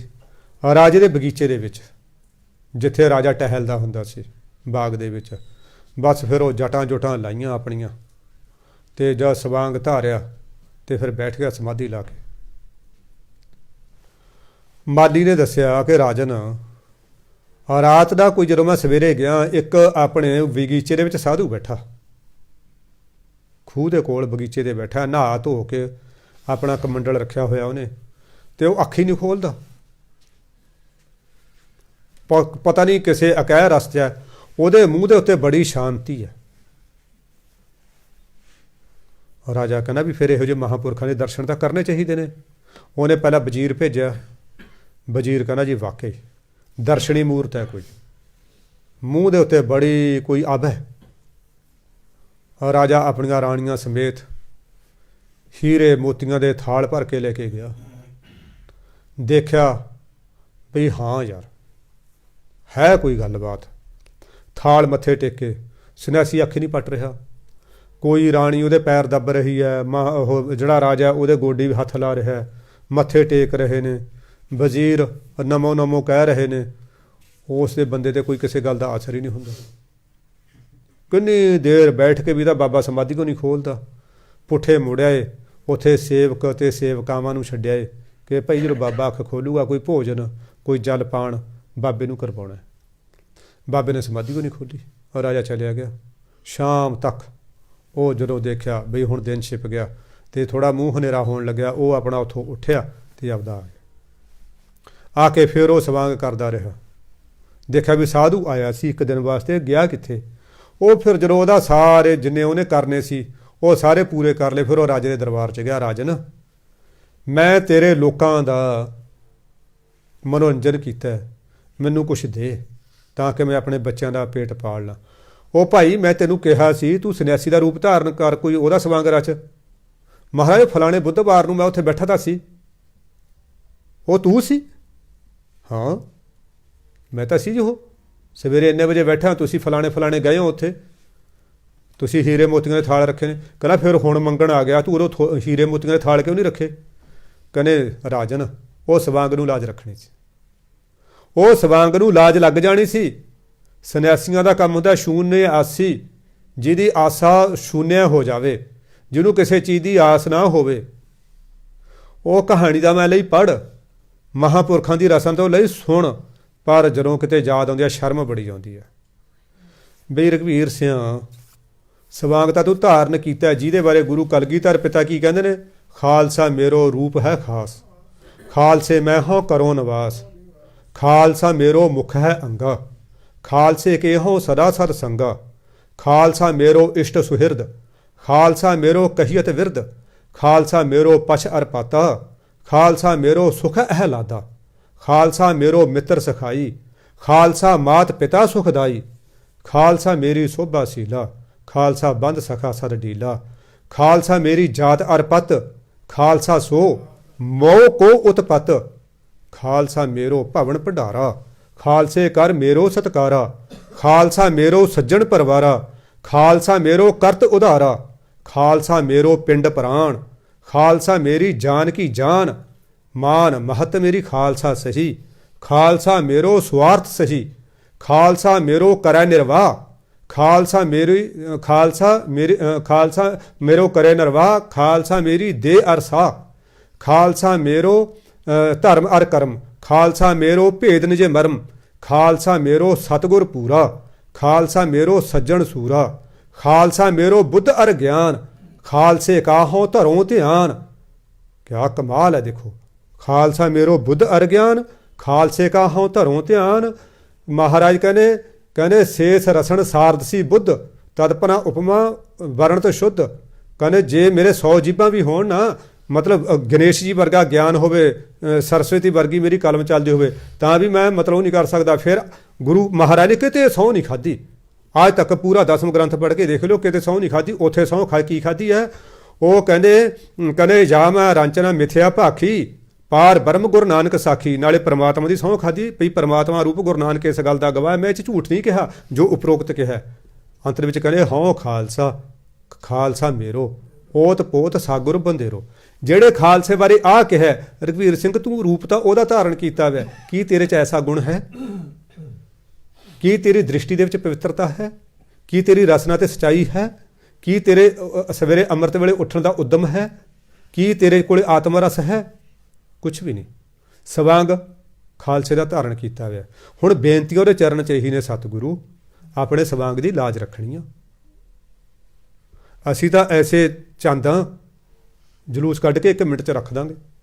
ਕਿਰਪਾ ਕਰਨੀ ਮਹਾਰਾਜ, ਆਪਣੇ ਸਵਾਂਗ ਦੀ ਲਾਜ ਰੱਖਣੀ ਆ। ਤੂੰ ਕਾਲਿਆਂ 'ਚ ਰੱਖੀ ਹੈ, ਜਦੋਂ ਅਣਦਾੜ ਕੇ ਅਸੀਂ ਉਦੋਂ ਰੱਖੀ ਹੈ, ਕਾਲਿਆਂ 'ਚ ਰੱਖੀ ਹੈ, ਹੁਣ ਚਿੱਟਿਆਂ ਦੇ ਵਿੱਚ ਵੀ ਤੂੰ ਰੱਖਣੀ ਹੈ। ਤੇਰੀ ਕਿਰਪਾ ਹੋਏਗੀ ਤਾਂ ਇਹ ਗੱਲ ਬਣੇਗੀ, ਨਹੀਂ ਤਾਂ ਸਾਡਾ ਕੋਈ ਭਰੋਸਾ ਨਾ ਕਰ ਬੈਠੀ ਕਿਤੇ। ਹੁਣ ਗਰੀਬ ਨਵਾਜ਼ ਹੁਣ ਇਹ ਕਹਿੰਦੇ ਨੇ ਵੀ ਜਿਹਨੇ ਇਹ ਪੰਡਤ ਵਾਲਾ ਇਹ ਰੂਪ ਧਾਰਨ ਕੀਤਾ ਹੋਇਆ ਤੇ ਉਪਰੋਕਤ ਗੁਣ ਵੀ ਉਹਦੇ ਵਿੱਚ ਹੈਗੇ ਨੇ, ਇਹੋ ਜਿਹੇ ਪੰਡਤ ਨੂੰ ਤਾਂ ਮੈਂ ਹਮੇਸ਼ਾ ਨਮਸਕਾਰ ਕਰਦਾ। ਅੱਗੇ ਸਤਿਗੁਰੂ ਕਹਿੰਦੇ ਬੀਜ ਮੰਤਰ ਸਰਬ ਕੋ ਗਿਆਨ, ਚੌਂ ਵਰਣਾ ਮੈਂ ਜਪੈ ਕੋ ਨਾਮ। ਬੀਜ ਮੰਤਰ ਸਾਧ ਸੰਗਤ ਜੀ ਹੈਗਾ ਇੱਕ ਓੰਕਾਰ, ਆਪਣੇ ਸਿੱਖਾਂ ਦਾ ਇੱਕ ਓੰਕਾਰ। ਬਹੁਤ ਸਾਰੇ ਮਹਾਂਪੁਰਖ ਇੱਕ ਓੰਕਾਰ ਕੱਲਾ ਜਪਣ ਦਾ ਹੁਕਮ ਨਹੀਂ ਦਿੰਦੇ, ਕਿਉਂਕਿ ਕਹਿੰਦੇ ਇੰਨਾ ਸ਼ਕਤੀਸ਼ਾਲੀ ਹੈ ਇਹ ਵੀ ਬੰਦੇ ਤੋਂ ਝੱਲ ਨਹੀਂ ਹੁੰਦਾ, ਬੰਦਾ ਮਸਤਾਨਾ ਹੋ ਜਾਂਦਾ, ਕਮਲਾ ਹੋ ਜਾਂਦਾ। ਉਹ ਕਹਿੰਦੇ ਵਾਹਿਗੁਰੂ ਗੁਰਮੰਤਰ ਦਾ ਜਾਪ ਕਰਨਾ ਤੇ ਜਾਂ ਪੂਰਾ ਮੂਲ ਮੰਤਰ ਦਾ ਜਾਪ ਕਰਨਾ, ਇਹ ਬੀਜ ਮੰਤਰ ਨਹੀਂ ਜਪਣਾ, ਕਿਉਂਕਿ ਬੀਜ ਹੈ ਹੀ ਇੰਨਾ ਤਕੜਾ। ਸਾਧ ਸੰਗਤ ਜੀ ਆਪਾਂ ਦੇਖੋ ਹੁਣ ਸਰਦੀਆਂ ਨੇ ਆਪਾਂ ਬੀਜ ਖਾਂਦੇ ਹਾਂ, ਬਦਾਮਾਂ ਦੇ ਬੀਜ ਗਿਰੀ ਕਹਿੰਦੇ ਜਿਹਨੂੰ ਆਪਾਂ ਉਹ ਖਾਂਦੇ ਹਾਂ, ਖਜੂਰਾਂ ਉਹ ਬੀਜ ਰੂਪ 'ਚ ਖਾਂਦੇ ਹਾਂ, ਅਲਸੀਆਂ ਫਲਸੀਆਂ ਪਤਾ ਨਹੀਂ ਕਿੰਨੇ ਆਪਾਂ ਬੀਜ ਖਾਂਦੇ ਹਾਂ ਨਾ, ਕਿਉਂਕਿ ਤਾਕਤਵਰ ਹੁੰਦੇ ਨੇ ਸਾਰੇ ਬੀਜ। ਬੀਜ ਹਰੇਕ ਤੋਂ, ਕਣਕ ਆਪਾਂ ਬੀਜ ਰੂਪ 'ਚ ਖਾਂਦੇ ਹਾਂ, ਦਾਲਾਂ ਆਪਾਂ ਬੀਜ ਰੂਪ 'ਚ ਖਾਂਦੇ ਹਾਂ, ਆਪਾਂ ਬੀਜ ਹੀ ਖਾਂਦੇ ਹਾਂ ਸਾਰੇ। ਜਿਹੜੇ ਬੀਜ ਦੇ ਵਿੱਚ ਨਹੀਂ ਹੁੰਦਾ ਉਹ 'ਚੋਂ ਨਾ ਰੋਟੀ ਬਣਾਈਏ ਆਪਾਂ, ਜਿਹਨੂੰ ਘੋਲਣ ਲੱਗਿਆ ਹੁੰਦਾ, ਖਾਪਰਾ ਲੱਗਿਆ ਹੁੰਦਾ, ਜਿਹਦੇ ਬੀਜ ਦੇ ਵਿੱਚ ਬੀਜ ਵਾਲੀ ਤਾਕਤ ਨਹੀਂ ਹੁੰਦੀ, ਆਪਾਂ ਖਾਂਦੇ ਹਾਂ, ਆਪਾਂ ਨੂੰ ਰੋਟੀ 'ਚੋਂ ਹਾਂਕ ਜੀ ਆਉਂਦੀ, ਆਪਾਂ ਕਹਿੰਦੇ ਯਾਰ ਵੀ ਰੋਟੀ ਤਾਂ ਵੀ ਠੀਕ ਜੀ ਨਹੀਂ, ਆਟਾ ਠੀਕ ਨਹੀਂ ਹੈਗਾ, ਕਿਉਂਕਿ ਉਹ ਬੀਜ ਵਾਲਾ 'ਚ ਤੱਤੇ ਨਹੀਂ ਸੀ। ਬੀਜ ਹੈਗਾ ਪਰਮਾਤਮਾ। ਕਹਿੰਦੇ ਪਰਮਾਤਮਾ ਬਾਰੇ ਸਭ ਨੂੰ ਗਿਆਨ ਹੈ, ਸਭ ਨੂੰ ਗਿਆਨ ਹੈ, ਭੂਤਾਂ ਨੂੰ, ਪ੍ਰੇਤਾਂ ਨੂੰ, ਪਸ਼ੂਆਂ ਨੂੰ, ਪੰਖੀਆਂ ਨੂੰ, ਆ ਹਵਾ ਨੂੰ, ਪਾਣੀ ਨੂੰ, ਸਭ ਨੂੰ ਗਿਆਨ ਹੈ ਪਰਮਾਤਮਾ ਬਾਰੇ। ਮਹਾਰਾਜ ਜੀ ਕਹਿੰਦੇ ਚੌਂ ਵਰਣਾ ਮੈਂ ਜਪੈ ਕੂ ਨਾਮ। ਪਰ ਦੇਖੋ ਇਹ ਗਿਆਨ ਹੁੰਦਿਆਂ ਸੁਣਦਿਆਂ ਵੀ ਚਾਰੇ ਵਰਨਾਂ ਦੇ ਵਿੱਚੋਂ ਕੋਈ ਉਹ ਨਾਮ ਜਪਦਾ, ਨਹੀਂ ਤਾਂ ਭੁੱਲੇ ਭੁਲਾਏ ਰਹਿੰਦੇ ਆਪਾਂ। ਸਾਧ ਸੰਗਤ ਜੀ ਹੈ ਹੀ ਬੜਾ ਔਖਾ ਕੰਮ ਨਾਮ ਜਪਣਾ, ਹੈ ਬੜੀ ਮਸ਼ੱਕਤ ਘਾਲਣੀ ਹੈ। ਇਹ ਤਾਂ ਇਹ ਹੈ ਵੀ ਜਿਵੇਂ ਹਵਾ ਦੇ ਰੁੱਖ ਦੇ ਵਿਰੁੱਧ ਆਪਾਂ ਚੱਲਣਾ ਹੋਵੇ। ਆਪਾਂ ਛੋਟੇ ਹੁੰਦੇ ਸਾਈਕਲ ਚਲਾਉਂਦੇ ਸੀ ਨਾ, ਜੇ ਕਿਤੇ ਮੂਹਰਲੀ ਹਵਾ ਹੁੰਦੀ ਸੀ ਮੁੜਕੋ ਮੁੜਕੀ ਹੋ ਜਾਂਦੇ ਸੀ, ਕਿੰਨਾ ਜ਼ੋਰ ਲੱਗਦਾ ਸੀ। ਮੱਛੀ ਹੈ, ਜੇ ਹੁਣ ਜਿੱਧਰ ਦਰਿਆ ਵਗਦਾ ਉਧਰ ਜਾਂਦੀ ਹੈ ਫਿਰ ਤਾਂ ਉਹਨੂੰ ਸੌਖਾ ਹੈ, ਜੇ ਪਰ ਉਲਟ ਦਿਸ਼ਾ 'ਚ ਜਾਂਦੀ ਹੈ ਜਿੱਧਰੋਂ ਦਰਿਆ ਆਉਂਦਾ ਉਸੇ ਪਾਸੇ ਨੂੰ ਜਾਂਦੀ ਹੈ, ਉਹਨੂੰ ਕਿੰਨਾ ਜ਼ੋਰ ਲਾਉਣਾ ਪਊਗਾ, ਹੋ ਸਕਦਾ ਮੰਜ਼ਿਲ 'ਤੇ ਨਾ ਵੀ ਪਹੁੰਚੇ। ਹੁਣ ਮਨੁੱਖ ਨੂੰ ਇੱਕ ਆਦਤ ਪੈ ਗਈ, ਮਨੁੱਖ ਨੂੰ ਇੱਕ ਸੁਭਾਅ ਪੈ ਗਿਆ ਸੰਸਾਰਕ ਚੀਜ਼ਾਂ ਦਾ। ਜਿਵੇਂ ਹੁਣ ਸਰਦੀਆਂ ਨੇ ਹੀਟਰ ਲਾ ਕੇ ਗਰਮੀ ਕਰ ਲਈ, ਮੌਸਮ ਨੂੰ ਆਪਣੇ ਅਨੁਕੂਲ ਬਣਾ ਲਿਆ। ਪਸ਼ੂ ਨੇ, ਘੋੜੇ ਨੇ, ਹਾਥੀ ਨੇ, ਸ਼ੇਰ ਨੇ, ਉਹਨਾਂ ਨੂੰ ਆਪਣੀ ਬੁੱਧੀ ਦੇ ਜ਼ੋਰ ਨਾਲ ਆਪਣੇ ਅਨੁਕੂਲ ਬਣਾ ਲਿਆ। ਘੋੜੇ ਨੂੰ ਆਪਣੇ ਅਨੁਕੂਲ ਬਣਾਇਆ, ਉਹ 'ਤੇ ਚੜ੍ਹ ਕੇ ਆਪਣੀਆਂ ਮੰਜ਼ਿਲਾਂ 'ਤੇ ਜਾ ਪਹੁੰਚਦਾ। ਹਾਥੀ ਐਡਾ ਮਤਲਬ ਸ਼ਕਤੀ ਦਾ ਪਰਬਤ ਹੈ, ਉਹਨੂੰ ਆਪਣੀ ਅਨੁਕੂਲ ਬਣਾਇਆ, ਉਹ ਤੋਂ ਆਪਣੇ ਮਨ ਭਾਉਂਦੇ ਕੰਮ ਲੈ ਰਿਹਾ। ਹਵਾ ਨੂੰ ਅਨੁਕੂਲ ਬਣਾਇਆ, ਉਹ ਤੋਂ ਚੱਕੀਆਂ ਚਲਾ ਰਿਹਾ, ਬਿਜਲੀ ਘਰ ਬਿਜਲੀ ਪੈਦਾ ਕਰ ਰਿਹਾ। ਤੂੰ ਗਰਮੀਆਂ ਨੂੰ ਅਨੁਕੂਲ ਬਣਾਇਆ, ਏਸੀ ਲਾ ਕੇ ਆਪਣੇ ਮੁਤਾਬਕ ਆਪਣੇ ਅਨੁਕੂਲ ਦਾ ਉਹਨੇ ਮੌਸਮ ਬਣਾ ਲਿਆ। ਕੁੱਤਿਆਂ ਬਿੱਲਿਆਂ ਨੂੰ ਆਪਣੇ ਅਨੁਕੂਲ ਬਣਾ ਕੇ ਉਹਨਾਂ ਤੋਂ ਕੰਮ ਲੈ ਰਿਹਾ। ਘਰ ਦੇ ਗਰੀਬ ਬੰਦਿਆਂ ਤੋਂ ਆਪਣੇ ਅਨੁਕੂਲ ਬਣਾ ਕੇ ਉਹਨਾਂ ਨੂੰ ਪੈਸੇ ਦਾ ਲਾਲਚ ਦੇ ਕੇ ਉਹਨਾਂ ਤੋਂ ਕੰਮ ਲੈ ਰਿਹਾ। ਇਹਨੂੰ ਇਹੀ ਸੁਭਾਅ ਪੈ ਗਿਆ ਵੀ ਪਤਾ ਨਹੀਂ ਗੁਰੂ ਨੂੰ ਤੇ ਬੰਦੇ ਨੂੰ, ਪਰਮਾਤਮਾ ਨੂੰ ਵੀ ਮੈਂ ਆਪਣੇ ਅਨੁਕੂਲ ਬਣਾ ਲਾਂਗਾ। ਨਹੀਂ, ਉਹਦੇ ਅਨੁਕੂਲ ਸਾਨੂੰ ਬਣਨਾ ਪਊਗਾ। ਜਿੰਨੀ ਦੇਰ ਅਸੀਂ ਉਹਦੇ ਅਨੁਕੂਲ ਨਹੀਂ ਚੱਲਾਂਗੇ, ਹੁਣ ਆਪਾਂ ਇੱਕ ਪਰਿਵਾਰ ਹੈ, 3-4 ਮੈਂਬਰਾਂ ਦਾ ਇੱਕ ਪਰਿਵਾਰ ਹੈ, ਇੱਕ ਨੂੰਹ ਸਾਡੇ ਘਰ ਆਉਂਦੀ ਆ, ਜੇ ਉਹ ਸਾਡੇ ਅਨੁਕੂਲ ਚੱਲਦੀ ਹੈ ਤਾਂ ਸਾਰੇ ਪਰਿਵਾਰ ਦਾ ਪਿਆਰ ਉਹ ਲਊਗੀ। ਆਪਾਂ ਲੋਕਾਂ ਕੋਲੇ ਕਹਾਂਗੇ ਯਾਰ ਸਾਡੇ ਨੂੰਹ ਆ ਕੋਈ ਦੇਵੀ ਆ, ਪਹਾੜਾਂ ਤੋਂ ਦੇਵੀ ਉਤਰ ਕੇ ਆ ਗਈ, ਇੰਨੀ ਚੰਗੀ ਸਾਡੀ ਨੂੰਹ, ਸਤਿਕਾਰ ਕਰਦੀ ਹੈ, ਪਿਆਰ ਕਰਦੀ ਹੈ, ਆਖੇ ਲੱਗਦੀ ਹੈ, ਸਭ ਕੁਛ ਪਤਾ। ਪਰ ਜੇ ਨੂੰਹ ਪ੍ਰਤੀਕੂਲ ਚੱਲੂਗੀ, ਅਸੀਂ ਪਰੇਸ਼ਾਨ ਤਾਂ ਰਹਾਂਗੇ। ਆਂਢੀਆਂ ਗੁਆਂਢੀਆਂ ਕੋਲੇ ਅਸੀਂ ਉਹਦੀ ਨਿੰਦਿਆ ਚੁਗਲੀ ਵੀ ਕਰਾਂਗੇ। ਜੇ ਕਿਤੇ ਸਾਨੂੰ ਕੋਰਟ ਤੱਕ ਘੜੀਸ ਕੇ ਲੈ ਜੇ ਫਿਰ ਤਾਂ ਹੋਰ ਵੀ ਪੰਗਾ ਪੈ ਜਾਂਦਾ। ਸਾਨੂੰ ਇਹ ਆਦਤ ਪੈ ਗਈ ਕਿ ਸਾਡੇ ਹਰੇਕ ਚੀਜ਼ ਅਨੁਕੂਲ ਚੱਲਣੀ ਚਾਹੀਦੀ ਹੈ। ਹੁਣ ਉਸੇ ਸੁਭਾਅ ਦੇ ਤਹਿਤ ਅਸੀਂ ਗੁਰੂ ਨੂੰ ਵੀ ਆਪਣੇ ਅਨੁਕੂਲ ਚਲਾਉਣਾ ਚਾਹੁੰਦੇ ਹਾਂ, ਮਹਾਂਪੁਰਖਾਂ ਨੂੰ ਵੀ ਆਪਣੇ ਅਨੁਕੂਲ ਚਲਾਉਣਾ ਚਾਹੁੰਦੇ ਹਾਂ, ਗੁਰੂਆਂ ਨੂੰ ਵੀ ਆਪਣੇ ਅਨੁਕੂਲ ਚਲਾਉਣਾ ਚਾਹੁੰਦੇ ਹਾਂ। ਜੇ ਤਾਂ ਕੋਈ ਮਹਾਂਪੁਰਖ, ਕੋਈ ਸਾਧੂ ਸੰਤ ਸਾਡੇ ਅਨੁਕੂਲ ਚੱਲਦਾ ਫਿਰ ਤਾਂ ਬਾਬਾ ਬੜਾ ਵਧੀਆ ਜੀ। ਜਿੱਦੇ ਉਹ ਸਾਡੇ ਆਖੇ ਨਹੀਂ ਲੱਗਦਾ, ਕੁਛ ਹੋਰ ਨਹੀਂ ਹੁੰਦਾ, ਉਹਦੇ ਇਹ ਬਾਬਾ ਤਾਂ ਕੁਛ ਨਹੀਂ, ਇਹ ਬਾਬਾ ਕੁਛ ਵੀ ਨਹੀਂ ਹੈਗਾ।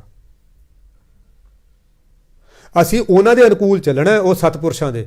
ਅਸੀਂ ਸਤਪੁਰਸ਼ਾਂ ਨੂੰ ਆਪਣੇ ਅਨੁਕੂਲ ਨਹੀਂ ਚਲਾਉਣਾ, ਅਸੀਂ ਗੁਰੂ ਦੇ ਅਨੁਕੂਲ ਚੱਲਣਾ ਕਿ ਬੰਦਿਆ ਇਹ ਝੂਠ, ਕੂੜ, ਕੁਸੱਤ, ਨਿੰਦਿਆ, ਚੁਗਲੀ, ਬਕਾਰ, ਪਾਪ ਛੱਡ, ਪਵਿੱਤਰ ਹੋ। ਅਸੀਂ ਉਹਦੇ ਅਨੁਕੂਲ ਚੱਲਣਾ, ਗੁਰੂ ਨੂੰ ਆਪਣੇ ਅਨੁਕੂਲ ਨਹੀਂ ਚਲਾਉਣਾ ਕਿ ਮਹਾਰਾਜ ਉਹ ਜਿਹੜਾ ਹੈ ਮੇਰਾ ਫਲਾਣਾ ਗੁਆਂਢੀ ਉਹਦੀ ਲੱਤ ਤੋੜ ਦੇ, ਉਹਦਾ ਫਲਾਣੇ ਦਾ ਇਹ ਕਰ ਦੇ। ਅਸੀਂ ਗੁਰੂ ਨੂੰ ਰਾਮੂ ਨਹੀਂ ਬਣਾ ਕੇ ਰੱਖ ਲੈਣਾ ਘਰ ਦਾ, ਗੁਰੂ ਨੂੰ ਸਾਹਿਬ ਮੰਨ ਕੇ ਉਹਦੇ ਅਨੁਕੂਲ ਚੱਲਣਾ। ਗਰੀਬ ਨਵਾਜ਼ ਕਹਿੰਦੇ ਆਪਣਾ ਕਹਿੰਦੇ ਭਾਈ ਜਿਹੜਾ ਹੈ 4 ਵਰਨਾਂ ਦੇ ਵਿੱਚੋਂ ਨਾਮ ਕੋਈ ਜਪਦਾ, ਸਾਨੂੰ ਗੁਰੂ ਮਹਾਰਾਜ ਜੀ ਕਹਿੰਦੇ ਨੇ ਮਿੱਤਰਾ ਤੂੰ ਮੇਰਾ ਪਰਮਾਤਮਾ ਦਾ ਨਾਮ ਜਪ ਤੇ ਤਾਂ ਮੇਰੇ ਅਨੁਕੂਲ ਹੋਏਗਾ ਤੂੰ। ਜੋ ਜਪੈ ਤਿਸ ਕੀ ਗਤ ਹੋਏ। ਜਿਹੜਾ ਜਪਦਾ ਪਰਮਾਤਮਾ ਦਾ ਨਾਮ ਉਹਦੀ ਗਤੀ ਹੋ ਜਾਂਦੀ ਆ, ਉਹਦੀ ਉੱਚੀ ਆਤਮਿਕ ਅਵਸਥਾ ਉਹਨੂੰ ਪ੍ਰਾਪਤ ਹੋ ਜਾਂਦੀ ਆ, ਉਹਦੀ ਗਤੀ ਉੱਚੀ ਹੁੰਦੀ ਹੈ। ਸਾਧ ਸੰਗ ਪਾਵੈ ਜਨ ਕੋਇ।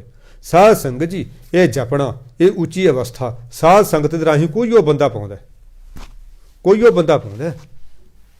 ਸਾਧ ਸੰਗਤ ਤਾਂ ਵੈਸੇ ਹਰੇਕ ਨੂੰ ਤਾਂ ਨਸੀਬ ਨਹੀਂ ਹੁੰਦੀ, ਕਈਆਂ ਨੂੰ ਮੇਰੇ ਵਰਗਿਆਂ ਨੂੰ ਤਨ ਕਰਕੇ ਨਸੀਬ ਹੋ ਜਾਂਦੀ ਹੈ, ਇੱਥੇ ਆ ਕੇ ਸੌਂ ਜਾਂਦੇ ਆ। ਤਨ ਕਰਕੇ ਤਾਂ ਸਾਧ ਸੰਗਤ ਨਸੀਬ ਹੋ ਗਈ, ਪਰ ਮਸਕੀਨ ਜੀ ਕਹਿੰਦੇ ਇਹਦੇ ਵਿੱਚ ਵੀ ਭਲਾ ਹੁੰਦਾ। ਇੱਥੇ ਆ ਕੇ ਸੌਂ ਜਾਣਾ, ਘਰੇ ਬੈਠਣ ਨਾਲੋਂ ਉਹਦੇ ਵਿੱਚ ਵੀ ਸਾਡਾ ਫਾਇਦਾ। ਉਹ ਕਹਿੰਦੇ ਮੇਰੇ ਨਾਲ ਸੀ ਮਹਾਂਪੁਰਖ ਤੇ ਉਹ ਕਥਾ ਕਰਦੇ ਹੁੰਦੇ ਸੀ, ਕਹਿੰਦੇ ਕਈ ਵਾਰੀ ਕਥਾ ਨਾ ਕਰਨੀ ਮੇਰੀ ਡਿਊਟੀ ਹੋਣੀ, ਉਹਨਾਂ ਨੇ ਚੱਲਣਾ ਜਾ ਕੇ, ਕਹਿੰਦੇ ਉਹਨਾਂ ਨੇ ਜਾਂਦੇ ਨਹੀਂ ਸੌਂ ਜਾਣਾ। ਇੱਕ ਦਿਨ ਜਦੋਂ ਮੈਂ ਜਾਣ ਲੱਗਿਆ ਮੈਂ ਉਹਨਾਂ ਨੂੰ ਆਖਿਆ ਵੀ ਮਹਾਂਪੁਰਖੋ ਤੁਸੀਂ ਇੱਥੇ ਸੌਵੋ, ਉੱਥੇ ਜਾ ਕੇ ਵੀ ਤਾਂ ਤੁਸੀਂ ਸੌਣਾ ਹੀ ਹੈ। ਉਹ ਮਹਾਂਪੁਰਖਾਂ ਨੇ ਕਹਿੰਦੇ ਬੜੀ ਕਮਾਲ ਦੀ ਗੱਲ ਕਹੀ। ਉਹ ਕਹਿੰਦੇ ਤੂੰ ਐਂ ਦੱਸ ਵੀ ਇੱਕ ਬੱਚਾ ਸੜਕ 'ਤੇ ਸੌਵੇਂ, ਇੱਕ ਬੱਚਾ ਮਾਂ 'ਤੇ ਸੌਵੇਂ, ਮਾਂ ਦੀ ਗੋਦ 'ਚ ਸੌਵੇਂ, ਵੀ ਕਿਹੜਾ ਸੇਫ ਹੈ? ਉਹ ਕਹਿੰਦੇ ਜਿਹੜਾ ਮਾਂ ਦੀ ਗੋਦ 'ਚ ਸੌਵੇਂ। ਕਹਿੰਦਾ ਫੇਰ ਇੱਥੇ ਸੌਂਗਾ ਤੇ ਬਾਪੂ ਦੀ ਗੋਦ 'ਚ ਜਾ ਕੇ ਸੌਂਗਾ, ਉੱਥੇ ਉਹਦੀ ਗੋਦ ਤਾਂ ਮੈਨੂੰ ਨਸੀਬ ਹੋਊਗੀ, ਉਹਦੀ ਗੋਦ 'ਚ ਸੌਣ ਦਾ ਸੁਭਾਗ ਮੈਨੂੰ ਪ੍ਰਾਪਤ ਹੋਊਗਾ। ਬੜੀ ਕਮਾਲ ਦੀ ਗੱਲ ਹੋਈ। ਜਦੋਂ ਮੈਂ ਇੱਥੇ ਕਥਾ ਸੁਣਨ ਲੱਗੇ ਹਾਂ, ਮਤਲਬ 95 ਦੀ ਗੱਲ ਹੋਊਗੀ। ਪਹਿਲਾਂ ਮੈਨੂੰ ਨੀਂਦ ਬਹੁਤ ਘੱਟ ਆਉਂਦੀ ਹੁੰਦੀ ਸੀ, ਕੁਦਰਤੀ ਪਤਾ ਨਹੀਂ, ਰੱਬ ਜਾਣੇ ਕੀ ਸਬੱਬ ਬਣਿਆ। ਇੱਥੇ ਸੰਥਿਆ ਲੈਂਦਿਆਂ ਜਦੋਂ ਕਿ ਆਹ ਨਹੀਂ ਬਣੀ ਸੀ ਬਿਲਡਿੰਗ, ਅੱਗੇ ਵਿਹੜਾ ਹੁੰਦਾ ਸੀ, ਪਿੱਛੇ ਵਿਹੜਾ ਹੁੰਦਾ ਸੀ, ਛੋਟੇ ਕਮਰੇ ਸੰਥਿਆ ਲੈਂਦੇ ਸੀ, ਆਉਣਾ 2 ਸ਼ਬਦ ਸੁਣਨੇ ਨਾਲ ਦੀ ਨਾਲ ਨੀਂਦ ਆ ਜਾਣੀ। ਤਾਂ ਮੇਰੇ ਸਹੁਰਾ ਸਾਹਿਬ ਦੀ ਆਤਮਿਕ ਅਵਸਥਾ ਕਾਫੀ ਉੱਚੀ ਸੀ। ਮੈਂ ਉਹਨਾਂ ਕੋਲ ਗੱਲ ਕੀਤੀ, ਉਹਨਾਂ ਨੂੰ ਪਤਾ ਲੱਗਿਆ, ਉਹਨਾਂ ਨੇ ਬੜਾ ਚਾਅ ਮਨਾਇਆ। ਹਾਲਾਂਕਿ ਉਹ ਮਤਲਬ ਇਹ ਸਾਡੇ ਮੇਰੇ ਸਹੁਰਿਆਂ ਦਾ ਪਿੰਡ ਨਾ, ਇਹ ਹਿੰਦੂ ਧਰਮ ਦੇ ਪ੍ਰਭਾਵ ਹੇਠਾਂ ਜ਼ਿਆਦਾ, ਉਹ ਭਗਵਾਨ ਕ੍ਰਿਸ਼ਨ ਦੇ ਪੁਜਾਰੀ ਸੀ ਮੇਰੇ ਸਹੁਰਾ ਸਾਹਿਬ। ਅਤੇ ਸੰਤਾਂ ਮਹਾਂਪੁਰਸ਼ਾਂ ਕੋਲ ਜਾਣਾ, ਉਹਨਾਂ ਦੀਆਂ ਕਥਾਵਾਂ ਬਤਾਵਾਂ ਸੁਣਨੀਆਂ। ਮੈਂ ਉਹਨਾਂ ਨੂੰ ਕਿਹਾ, ਮੈਂ ਕਿਹਾ ਬਾਪੂ ਜੀ ਮੈਂ ਨਾ ਬਈ ਉੱਥੇ ਸਤਸੰਗ ਭਵਨ ਜਾਣਾ ਛੱਡੂੰਗਾ। ਮੈਨੂੰ ਕਹਿੰਦਾ ਕਿਉਂ? ਮੈਂ ਕੀ ਫਾਇਦਾ, ਸਾਈਕਲ 'ਤੇ ਜਾਂਦੇ ਲੱਤਾਂ ਤੜਾ ਕੇ, ਉੱਥੇ ਜਾ ਕੇ ਸੌਂ ਜਾਂਦੇ ਹਾਂ। ਉਹਨੇ ਬਿਲਕੁਲ ਪਿਓਰ ਪੇਂਡੂ ਦੇ ਵਿੱਚ, ਪੇਂਡੂ ਬੋਲੀ ਦੇ ਵਿੱਚ ਮੈਨੂੰ ਬੜੀ ਕਮਾਲ ਦੀ ਗੱਲ ਕਹੀ। ਕਹਿੰਦਾ ਗੱਲ ਸੁਣ, ਤੈਨੂੰ ਤਾਂ ਉੱਥੇ ਜਾਣ ਦਾ ਫਲ ਮਿਲੂਗਾ, ਅੱਗੇ ਤਾਂ ਉਹਦੀ ਮਰਜ਼ੀ ਹੈ, ਤੇਰੇ ਮਨ ਨੂੰ ਲਾਵੇ ਚਾਹੇ ਨਾ ਲਾਵੇ। ਜੇ ਤਾਂ ਤੇਰਾ ਮਨ ਲੱਗ ਗਿਆ ਫਿਰ ਤਾਂ ਤੈਨੂੰ 100% ਜਿਹੜਾ ਫਲ ਮਿਲੂਗਾ ਹੀ ਮਿਲੂਗਾ। ਜੇ ਨਾ ਮਿਲਿਆ 50%, 25%, 40%, 65%, 70% ਕੁਛ ਤਾਂ ਮਿਲੂ। ਕਮਲਿਆ ਕਿਉਂ ਛੱਡਦਾ ਤੂੰ ਜਾ। ਇਹ ਉਹਨਾਂ ਦੀ ਪ੍ਰੇਰਨਾ ਹੈ।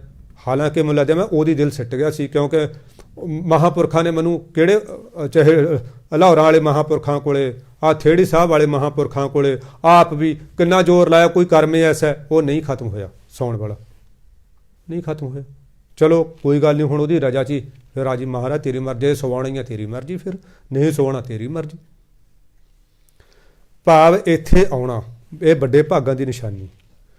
ਸਾਧ ਸੰਗ ਹੁੰਦੀ ਉਹ ਕਿਸੇ ਨੂੰ ਪ੍ਰਾਪਤ ਹੈ। ਇਹ ਨਾਨਕਸਰ ਵਾਲੇ ਮਹਾਂਪੁਰਖੇ ਕਹਿੰਦੇ ਸੀ, ਕਹਿੰਦੇ ਸਾਧ ਸੰਗਤ ਉਸ ਨੂੰ ਪ੍ਰਾਪਤ ਹੁੰਦੀ ਹੈ ਜਿਹਨੂੰ ਗੁਰੂ ਨਾਨਕ ਦੇਵ ਮਹਾਰਾਜ ਆਪ ਜਾ ਕੇ ਲੈ ਕੇ ਆਉਂਦੇ ਨੇ। ਸਾਧ ਸੰਗਤ ਜੀਓ ਮਹਾਰਾਜ ਇਹੀ ਕਹਿੰਦੇ ਨੇ, ਕਹਿੰਦੇ ਇਹ ਸਾਧ ਸੰਗਤ ਦੇ ਰਾਹੀਂ ਇਹੋ ਜਿਹੀ ਅਵਸਥਾ ਕੋਈ ਉਹ ਬਿਰਲਾ ਟਾਵਾਂ ਪ੍ਰਾਪਤ ਕਰਦਾ, ਹਰੇਕ ਨੂੰ ਪ੍ਰਾਪਤ ਨਹੀਂ ਹੁੰਦੀ ਹੈਗੀ। ਕਰ ਕਿਰਪਾ ਅੰਤਰ ਉਰ ਧਾਰੈ, ਪਸ਼ੂ ਪ੍ਰੇਤ ਮੁਗਧ ਪਾਥਰ ਕਾ ਉਤਾਰੈ।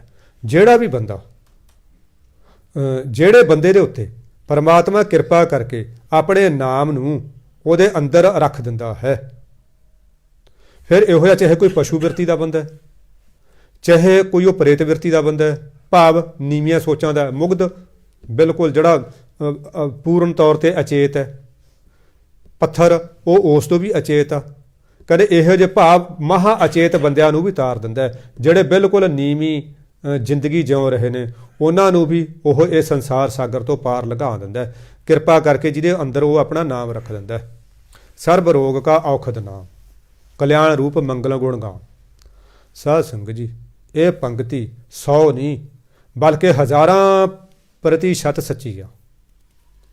ਕਈ ਵਾਰੀ ਸਾਡੇ ਮਨ 'ਚ ਇਹ ਖਿਆਲ ਆਉਂਦਾ ਹੈ ਵੀ ਜਿਹੜੀ ਇਹ ਬਾਣੀ ਆ ਜਾਂ ਪਰਮਾਤਮਾ ਦਾ ਨਾਮ ਹੈ, ਇਹ ਹਉਮੈ ਰੋਗ ਨੂੰ ਨਿਵਰਤ ਕਰਨ ਵਾਸਤੇ ਆ, ਸਰੀਰਕ ਰੋਗਾਂ ਨੂੰ ਨਿਵਰਤ ਕਰਨ ਵਾਸਤੇ ਨਹੀਂ। ਮੈਨੂੰ ਪਹਿਲਾਂ ਇੱਥੇ ਇੱਕ ਸਰਦਾਰ ਹਰਦਿਆਲ ਸਿੰਘ ਜੀ IAS ਹੋਏ ਨੇ, IAS ਆਫਿਸਰ ਸੀ ਉਹ। ਉਹਨਾਂ 'ਤੇ ਕਿਰਪਾ ਹੋਈ, ਉਹਨਾਂ ਦੇ ਬਾਪੂ ਜੀ ਬਿਮਾਰ ਸੀ, ਜਾਂ ਇਹ ਭਾਈ ਸਾਹਿਬ ਭਾਈ ਰਣਧੀਰ ਸਿੰਘ ਦੀਆਂ ਕਿਤਾਬਾਂ ਜਾਂ ਭਾਈ ਸਾਹਿਬ ਭਾਈ ਵੀਰ ਸਿੰਘ ਦੀਆਂ ਕਿਤਾਬਾਂ ਪੜ੍ਹਨ ਦਾ ਮੌਕਾ ਮਿਲਿਆ, ਜਾਂ ਇਹ ਜਿਹੜਾ ਹਰਦਿਆਲ ਸਿੰਘ ਜੀ ਦੇ ਇਹਨਾਂ ਦੇ ਕੈਂਪ ਅਟੈਂਡ ਕਰਨ ਦਾ ਵੀ ਮੈਨੂੰ 2-4 ਕੈਂਪ, ਹਾਲਾਂਕਿ ਬਾਹਲੇ ਨਹੀਂ, 2-4 ਕੈਂਪ ਅਟੈਂਡ ਕਰਨ ਦਾ ਸੁਭਾਗ ਪ੍ਰਾਪਤ ਹੋਇਆ। ਉਹਨਾਂ ਨੇ ਬਹੁਤ ਵੱਡੀਆਂ ਬਿਮਾਰੀਆਂ, ਸ਼ੂਗਰ, ਹਾਰਟ ਦੀਆਂ ਪ੍ਰੋਬਲਮਸ, ਅਤੇ ਉਹ ਬਿਮਾਰੀਆਂ ਜਿਨ੍ਹਾਂ ਨੂੰ ਆਪਾਂ ਕਰੋਨਿਕ ਡਿਜ਼ੀਜ਼ ਕਹਿੰਦੇ ਹਾਂ, ਜਿਹੜੀਆਂ ਮਤਲਬ ਲਾ ਇਲਾਜ ਵੀ ਹੁੰਦੀਆਂ ਨੇ, ਉਹ ਵੀ ਉਹਨਾਂ ਨੇ ਇਹ ਬਾਣੀ ਦੇ ਪਾਠ ਨਾਲ ਠੀਕ ਕੀਤੀਆਂ ਨੇ, ਬਾਣੀ ਦੇ ਪਾਠ ਨਾਲ ਠੀਕ ਕੀਤੀਆਂ। ਸਾਡਾ ਵਿਸ਼ਵਾਸ ਉਹਨੇ ਇੱਥੋਂ ਤੱਕ ਦੱਸਿਆ, ਭਾਈ ਸਾਹਿਬ ਭਾਈ ਜਿਹੜੇ ਹੈਗੇ ਨੇ ਰਘਵੀਰ ਸਿੰਘ ਵੀਰ, ਇਹ ਕਹਿੰਦੇ ਬਾਣੀ 'ਚ ਇੰਨੀ ਤਾਕਤ ਹੈ। ਸਾਡੇ ਘਰੇ ਜਦੋਂ ਮੈਂ ਕਲਕੱਤੇ ਸੀ, ਮੇਰੇ ਪਿਤਾ ਜੀ ਰੇਲਵੇ ਦੇ ਵਿੱਚੋਂ ਕੋਈ ਵੱਡੇ ਅਫੀਸਰ ਰਿਟਾਇਰ ਹੋਏ ਸੀ। ਸਾਡੇ ਨਾ ਇਹ ਜਿਹੜੇ ਭਰਿੰਡਾਂ ਹੁੰਦੀਆਂ ਨੇ, ਜਿਨ੍ਹਾਂ ਨੂੰ ਸ਼ਹਿਰੀ ਲੋਕ ਭੂੰਡ ਕਹਿੰਦੇ ਨੇ, ਸੁਨਹਿਰੀ ਜੇ, ਉਹ ਕਹਿੰਦੇ ਬਹੁਤ ਜ਼ਿਆਦਾ ਸਾਡੇ ਛੱਤੇ ਲਾ ਲੈਂਦੀਆਂ ਹੁੰਦੀਆਂ ਸੀ, ਬਹੁਤ ਜ਼ਿਆਦਾ ਛੱਤੇ। ਮੇਰੇ ਪਿਤਾ ਜੀ ਨੇ ਕੀ ਕਹਿਣਾ, ਨੌਕਰਾਂ ਤੋਂ ਉਹਨਾਂ ਦੇ ਛੱਤਿਆਂ ਨੂੰ ਅੱਗ ਲਗਵਾ ਦੇਣੀ। ਉਹ ਕਹਿੰਦੇ ਮੇਰੇ ਬਾਪੂ ਨਹੀਂ ਲੜਦੀਆਂ ਹੁੰਦੀਆਂ ਸੀ ਜ਼ਿਆਦਾ, ਉਹਨੇ ਦੁਖੀ ਹੋ ਕੇ ਨੌਕਰਾਂ ਨੂੰ ਕਹਿਣਾ ਵੀ ਆ ਡੰਡੇ ਦੇ ਉੱਤੇ ਕੱਪੜਾ ਬੰਨੋ, ਇਹ 'ਤੇ ਮਿੱਟੀ ਦਾ ਤੇਲ ਪਾਓ, ਅੱਗ ਲਾਓ ਅਤੇ ਉਹਨਾਂ ਦੇ ਛੱਤੇ ਫੂਕ ਦਿਓ ਸਾਰੇ। ਨੌਕਰਾਂ ਨੇ ਫੂਕ ਦੇਣੇ ਵਿਚਾਰੇ ਨੇ, ਪਰ ਲੜਦੀਆਂ ਬਹੁਤ ਸੀ। ਇੱਕ ਦਿਨ ਮੈਂ ਕਿਹਾ ਵੀ ਪਿਤਾ ਜੀ ਇਹ ਘਰ ਕੋਈ ਇਕੱਲੇ ਆਪਣੇ ਰਹਿਣ ਵਾਸਤੇ ਥੋੜ੍ਹਾ, ਇੱਥੇ ਚੂਹਿਆਂ ਨੇ, ਚਿੜੀਆਂ ਨੇ, ਗਟਾਰਾਂ ਨੇ, ਇਹਨਾਂ ਨੇ ਵੀ ਤਾਂ ਇੱਥੇ ਹੀ ਰਹਿਣਾ, ਇਹਨਾਂ ਨੂੰ ਰਹਿਣ ਦਿਓ ਇੱਥੇ। ਉਹ ਚਲੋ ਪਤਾ ਨਹੀਂ ਕਹਿੰਦੇ ਮੇਰੇ ਪਿਤਾ ਜੀ ਮੰਨ ਗਏ ਗੱਲ, ਅਤੇ ਉਹਨਾਂ ਨੂੰ ਮੈਂ ਕਿਹਾ ਵੀ ਪਿਤਾ ਜੀ ਤੁਸੀਂ ਆਹ ਨਾਮ ਜਪਿਆ ਕਰੋ, ਆਹ ਕਰਿਆ ਕਰੋ। ਉਹ ਕਹਿੰਦੇ ਕਮਾਲ ਦੀ ਗੱਲ ਇਹ ਹੋ ਗਈ, ਮੇਰੇ ਪਿਤਾ ਜੀ ਹੈਗੇ ਤੇ ਸਿਰੜੀ ਬੰਦੇ, ਕਈ ਹੁੰਦੇ ਨਾ ਅੜਬਜੀ ਕਿਸਮ ਦੇ ਬੰਦੇ, ਵੀ ਜਿੱਥੇ ਗੇਅਰ ਫਸ ਗਿਆ ਬਸ ਉੱਥੇ ਹੀ ਚੱਲੀ ਜਾਣਾ, ਅਤੇ ਫਿਰ ਉਹਨਾਂ ਨੇ ਇੱਧਰ ਉੱਧਰ ਨਹੀਂ ਹੋਣਾ ਹੈਗਾ। ਉਹ ਕਹਿੰਦੇ ਜਿਉਂ ਲੱਗੇ ਸਾਡੇ ਪਿਤਾ ਜੀ ਕਹਿੰਦੇ ਦੇਖੋ ਨੌਕਰ ਨਾ ਉਹਨਾਂ ਨੂੰ ਪਾਸਾ ਦਬਾਉਂਦੇ ਹੁੰਦੇ ਸੀ, ਕਿਉਂਕਿ ਗੋਡੇ ਜੋੜ ਇੰਨੇ ਕੁ ਦੁਖਦੇ ਹੁੰਦੇ ਸੀ ਉਹਨਾਂ ਦੇ। ਕਹਿੰਦੇ ਕਮਾਲ ਦੀ ਗੱਲ ਇਹ ਹੋ ਗਈ ਵੀ ਮਰਨ ਤੋਂ ਪਹਿਲਾਂ ਮੇਰੇ ਪਿਤਾ ਜੀ 2 ਬਾਲਟੀਆਂ ਲੈ ਕੇ ਤੀਸਰੀ ਮੰਜ਼ਿਲ 'ਤੇ ਪਾਣੀ ਆਪਣੇ ਆਪ ਨਹਾਉਣ ਵਾਸਤੇ ਆਪਣੇ ਕੋਈ ਔਕਾ ਨਾਲ ਲੈ ਜਾਂਦੇ ਸੀ, ਇੰਨੇ ਤੰਦਰੁਸਤ ਹੋ ਗਏ, ਇੰਨੇ ਤੰਦਰੁਸਤ ਹੋ ਗਏ। ਹੁਣ ਜੇ ਦੇਖੋ ਬਾਣੀ 'ਚ ਕੋਈ ਐਸੀ ਚੀਜ਼ ਨਹੀਂ ਕਿ ਮਤਲਬ ਸ਼ਕਤੀ ਨਾ ਹੋਵੇ, ਸਿਰਫ ਸਾਡੇ ਵਿਸ਼ਵਾਸ ਦੀ ਘਾਟ ਹੈ। ਜੇ ਅਸੀਂ ਕਿਸੇ ਵਿਸ਼ਵਾਸ ਨੂੰ ਮੁੱਖ ਰੱਖ ਕੇ ਬਾਣੀ ਦੇ ਉੱਤੇ ਪੂਰੀ ਸ਼ਰਧਾ ਰੱਖ ਕੇ ਪਾਠ ਕਰੀਏ, ਕਿਹੜਾ ਰੋਗ ਹੈ ਸਾਧ ਸੰਗਤ ਜਿਹੜਾ ਨਾ ਦੂਰ ਹੋਵੇ। ਹੁਣ ਬਾਬਾ ਜੀ ਕਿੰਨੇ ਰੋਗ ਆਪਣੇ ਦੂਰ ਕਰਦੇ ਨੇ, ਕਿੰਨੇ ਰੋਗ ਦੂਰ ਕਰਦੇ ਨੇ। ਬਹੁਤ ਬੰਦੇ ਆਮ ਕਰਕੇ ਕਹਿੰਦੇ ਨੇ, ਕਹਿੰਦੇ ਜੀ ਜੇ ਕੋਈ ਸਰੀਰਕ ਰੋਗ ਹੈ ਤਾਂ ਡਾਕਟਰ ਕੋਲੇ ਜਾਓ। ਸਾਧ ਸੰਗਤ ਜੀ ਡਾਕਟਰ ਕੋਲੇ ਤਾਂ ਜਾਵਾਂਗੇ ਜੇ ਦਵਾਈ ਲੱਗੂਗੀ, ਬਾਣੀ ਪੜ੍ਹਾਂਗੇ, ਹੋ ਸਕਦਾ ਜਰੀਆ ਪਰਮਾਤਮਾ ਡਾਕਟਰ ਨੂੰ ਹੀ ਬਣਾ ਦੇ, ਹੋ ਸਕਦਾ ਡਾਕਟਰ ਦੀ ਦਵਾਈ ਤੋਂ ਬਗੈਰ ਵੀ ਗੁਰੂ ਮਹਾਰਾਜ ਠੀਕ ਕਰ ਦੇਣ। ਜੇ ਮਹਾਰਾਜ ਦੇਖੋ ਸਤਿਗੁਰੂ ਕਹਿੰਦੇ ਨੇ ਸਤਿਗੁਰ ਮੇਰਾ ਮਾਰ ਜਵਾਲੇ, ਸਤਿਗੁਰ ਮੇਰਾ ਸਰ ਪਰਪਤ ਪਾਲੇ, ਸਤਿਗੁਰ ਮੇਰੇ ਕੀ ਵਡਿਆਈ, ਪ੍ਰਗਟ ਭਈ ਹੈ ਸਭਨੀ ਥਾਈ। ਜੇ ਸਤਿਗੁਰੂ ਚਾਹੇ ਸਾਧ ਸੰਗਤ ਕੀ ਨਹੀਂ ਕਰ ਸਕਦੇ, ਜਦੋਂ ਆਪਾਂ ਭਰੋਸੇ ਨਾਲ ਵਿਸ਼ਵਾਸ ਨਾਲ। ਜੇ ਹੁਣ ਜਲੋਧਰ ਵਰਗਿਆਂ ਦੇ ਜਲੋਧਰ ਦੇ ਰੋਗ ਦੂਰ ਹੋ ਸਕਦੇ ਨੇ, ਉਹ ਜਿਹੜਾ ਸੀ ਆਪਣਾ ਬਾਬਾ ਬੁੱਢਾ ਜੀ ਨੇ ਠੀਕ ਕੀਤਾ ਸੀ, ਉਹਦੇ ਢਿੱਡ 'ਤੇ ਮਾਰਿਆ ਸੀ ਟੋਕਰਾ, ਉਹ ਕੋਈ ਲੰਗੜੇ ਦੇ ਰੋਗ ਠੀਕ ਹੋ ਸਕਦੇ ਨੇ, ਉਹਨਾਂ ਨੇ ਤਾਂ ਆਪਣੀ ਬਾਣੀ ਦੀ ਸ਼ਕਤੀ ਨਾਲ ਠੀਕ ਕੀਤੇ ਨੇ। ਹੁਣ ਇਹ ਜਿਹੜੀ ਪੰਗਤੀ ਆ ਸਰਬ ਰੋਗ ਕਾ ਔਖਦ ਨਾਮ, ਚਾਹੇ ਸਰੀਰਕ ਰੋਗ ਹੋਵੇ, ਚਾਹੇ ਮਾਨਸਿਕ ਰੋਗ ਹੋਵੇ, ਚਾਹੇ ਕੋਈ ਹੋਰ ਤਰ੍ਹਾਂ ਦੇ ਰੋਗ ਹੋਣ, ਸਾਰੇ ਰੋਗਾਂ ਨੂੰ ਠੀਕ ਕਰਨ ਦੇ ਸਮਰੱਥ ਹੈ ਬਾਣੀ।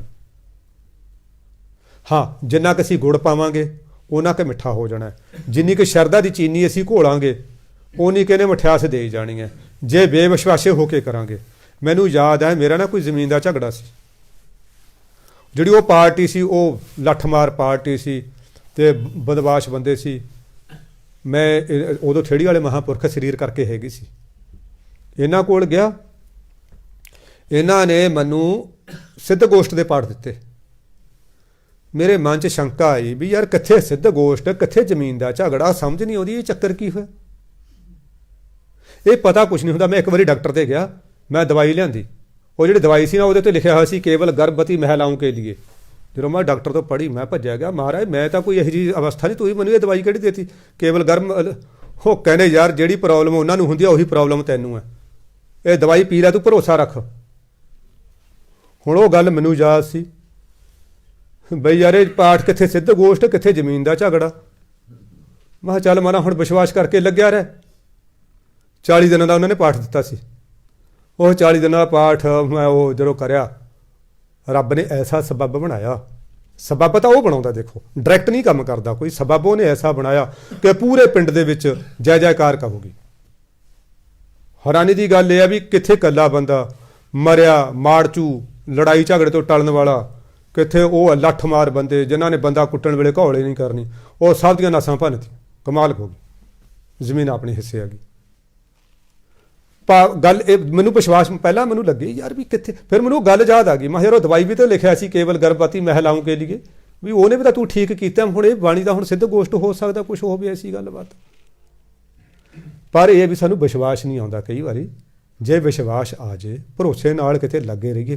ਦੇਖੋ 100% ਭਰੋਸਾ ਮੈਨੂੰ ਫੇਰ ਵੀ ਨਹੀਂ ਹੋਇਆ, ਉਹ ਤਾਂ ਜਦੋਂ ਕੰਮ ਹੋ ਗਿਆ ਮੈਨੂੰ ਫੇਰ ਭਰੋਸਾ ਹੋਇਆ ਵੀ ਯਾਰ ਹਾਂ ਇਹ ਸਿੱਧ ਗੋਸ਼ਟ ਦੀ ਕਿਰਪਾ ਹੈ। ਇੱਕ ਮੇਰੇ ਚਾਚੇ ਦੀ ਕੁੜੀ ਦਾ ਵਿਆਹ ਨਹੀਂ ਹੋ ਰਿਹਾ ਸੀ, ਉਹਨੂੰ ਵੀ ਸਿੱਧ ਗੋਸ਼ਟ ਦੇਤਾ ਪਾਠ।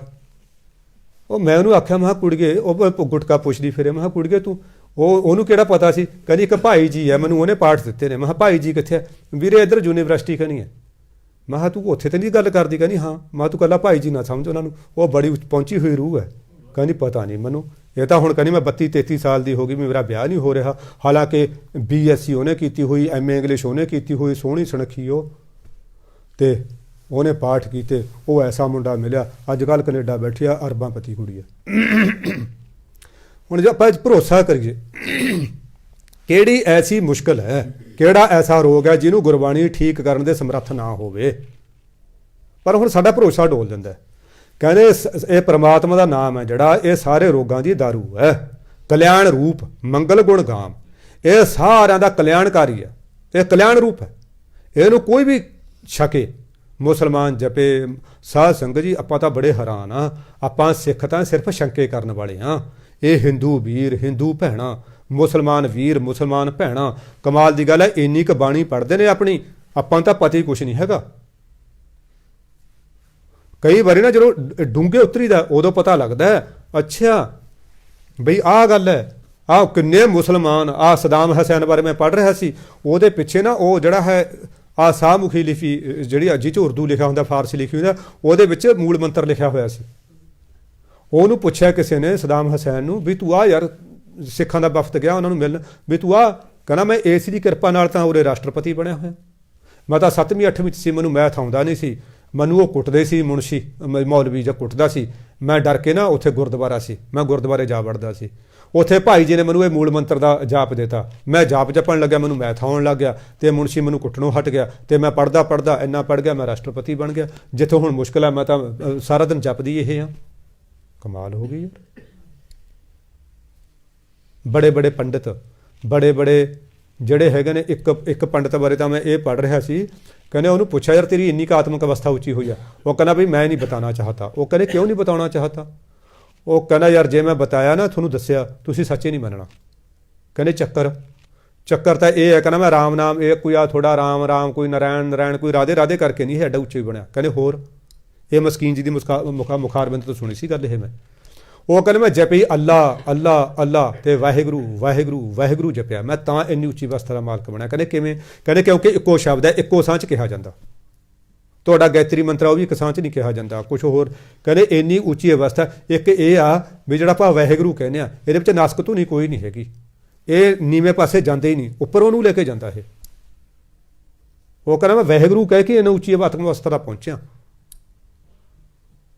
ਇਹ ਅਸੀਂ ਤਾਂ ਸਿਰਫ ਸ਼ੱਕਾਂ ਕਰਨ ਵਾਲੇ ਹਾਂ। ਇਹ ਐਂ ਕਿਉਂ ਲਿਖਿਆ ਜੀ, ਇਹ ਐਂ ਕਿਉਂ ਲਿਖਿਆ ਜੀ, ਇਹ ਅੰਮ੍ਰਿਤ ਵੇਲਾ ਇੰਨੇ ਵਜੇ ਨਹੀਂ ਹੋਣਾ ਚਾਹੀਦਾ ਸੀ ਜੀ, ਇਹ ਨਹੀਂ ਹੋਣਾ ਚਾਹੀਦਾ ਸੀ ਜੀ, ਇਹ ਦਾੜੀ ਕਿਉਂ ਰਖਵਾਈ ਮਹਾਰਾਜ ਨੇ, ਇਹ ਕਾਲੇ ਕਰਨ ਦੀ ਆਗਿਆ ਕਿਉਂ ਨਹੀਂ ਹੈਗੀ। ਇਹ ਤਾਂ ਸਿਰਫ ਸ਼ੱਕਾਂ ਕਰਨ ਵਾਲੇ ਬੰਦੇ ਆ।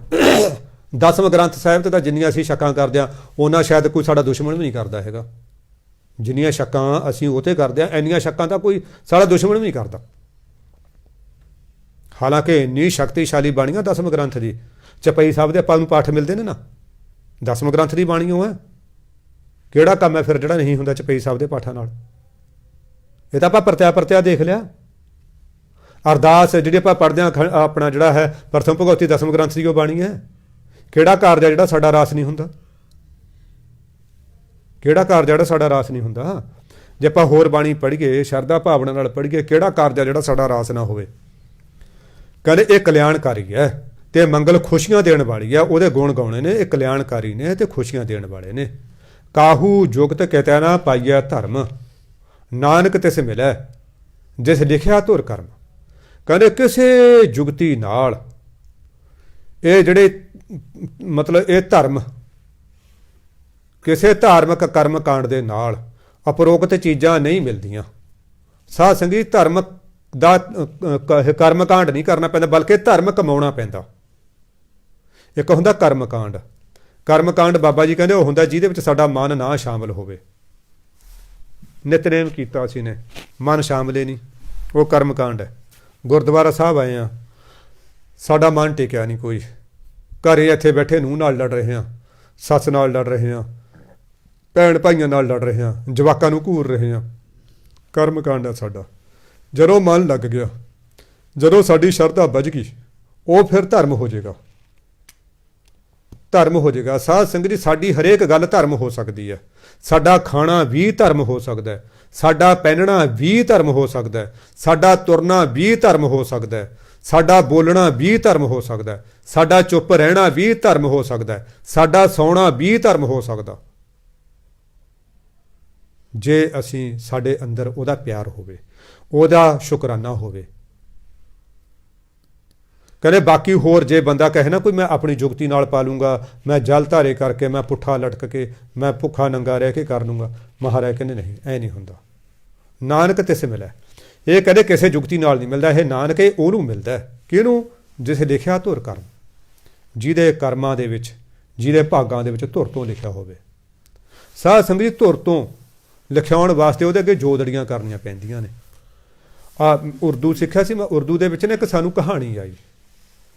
ਕਹਾਣੀ ਦੇ ਵਿੱਚ ਉਹਨਾਂ ਨੇ ਦੱਸਿਆ, ਮੈਨੂੰ ਬੜੀ ਵਧੀਆ ਲੱਗੀ ਕਹਾਣੀ। ਉਹ ਇੱਕ ਉਕਾਬ ਹੈ।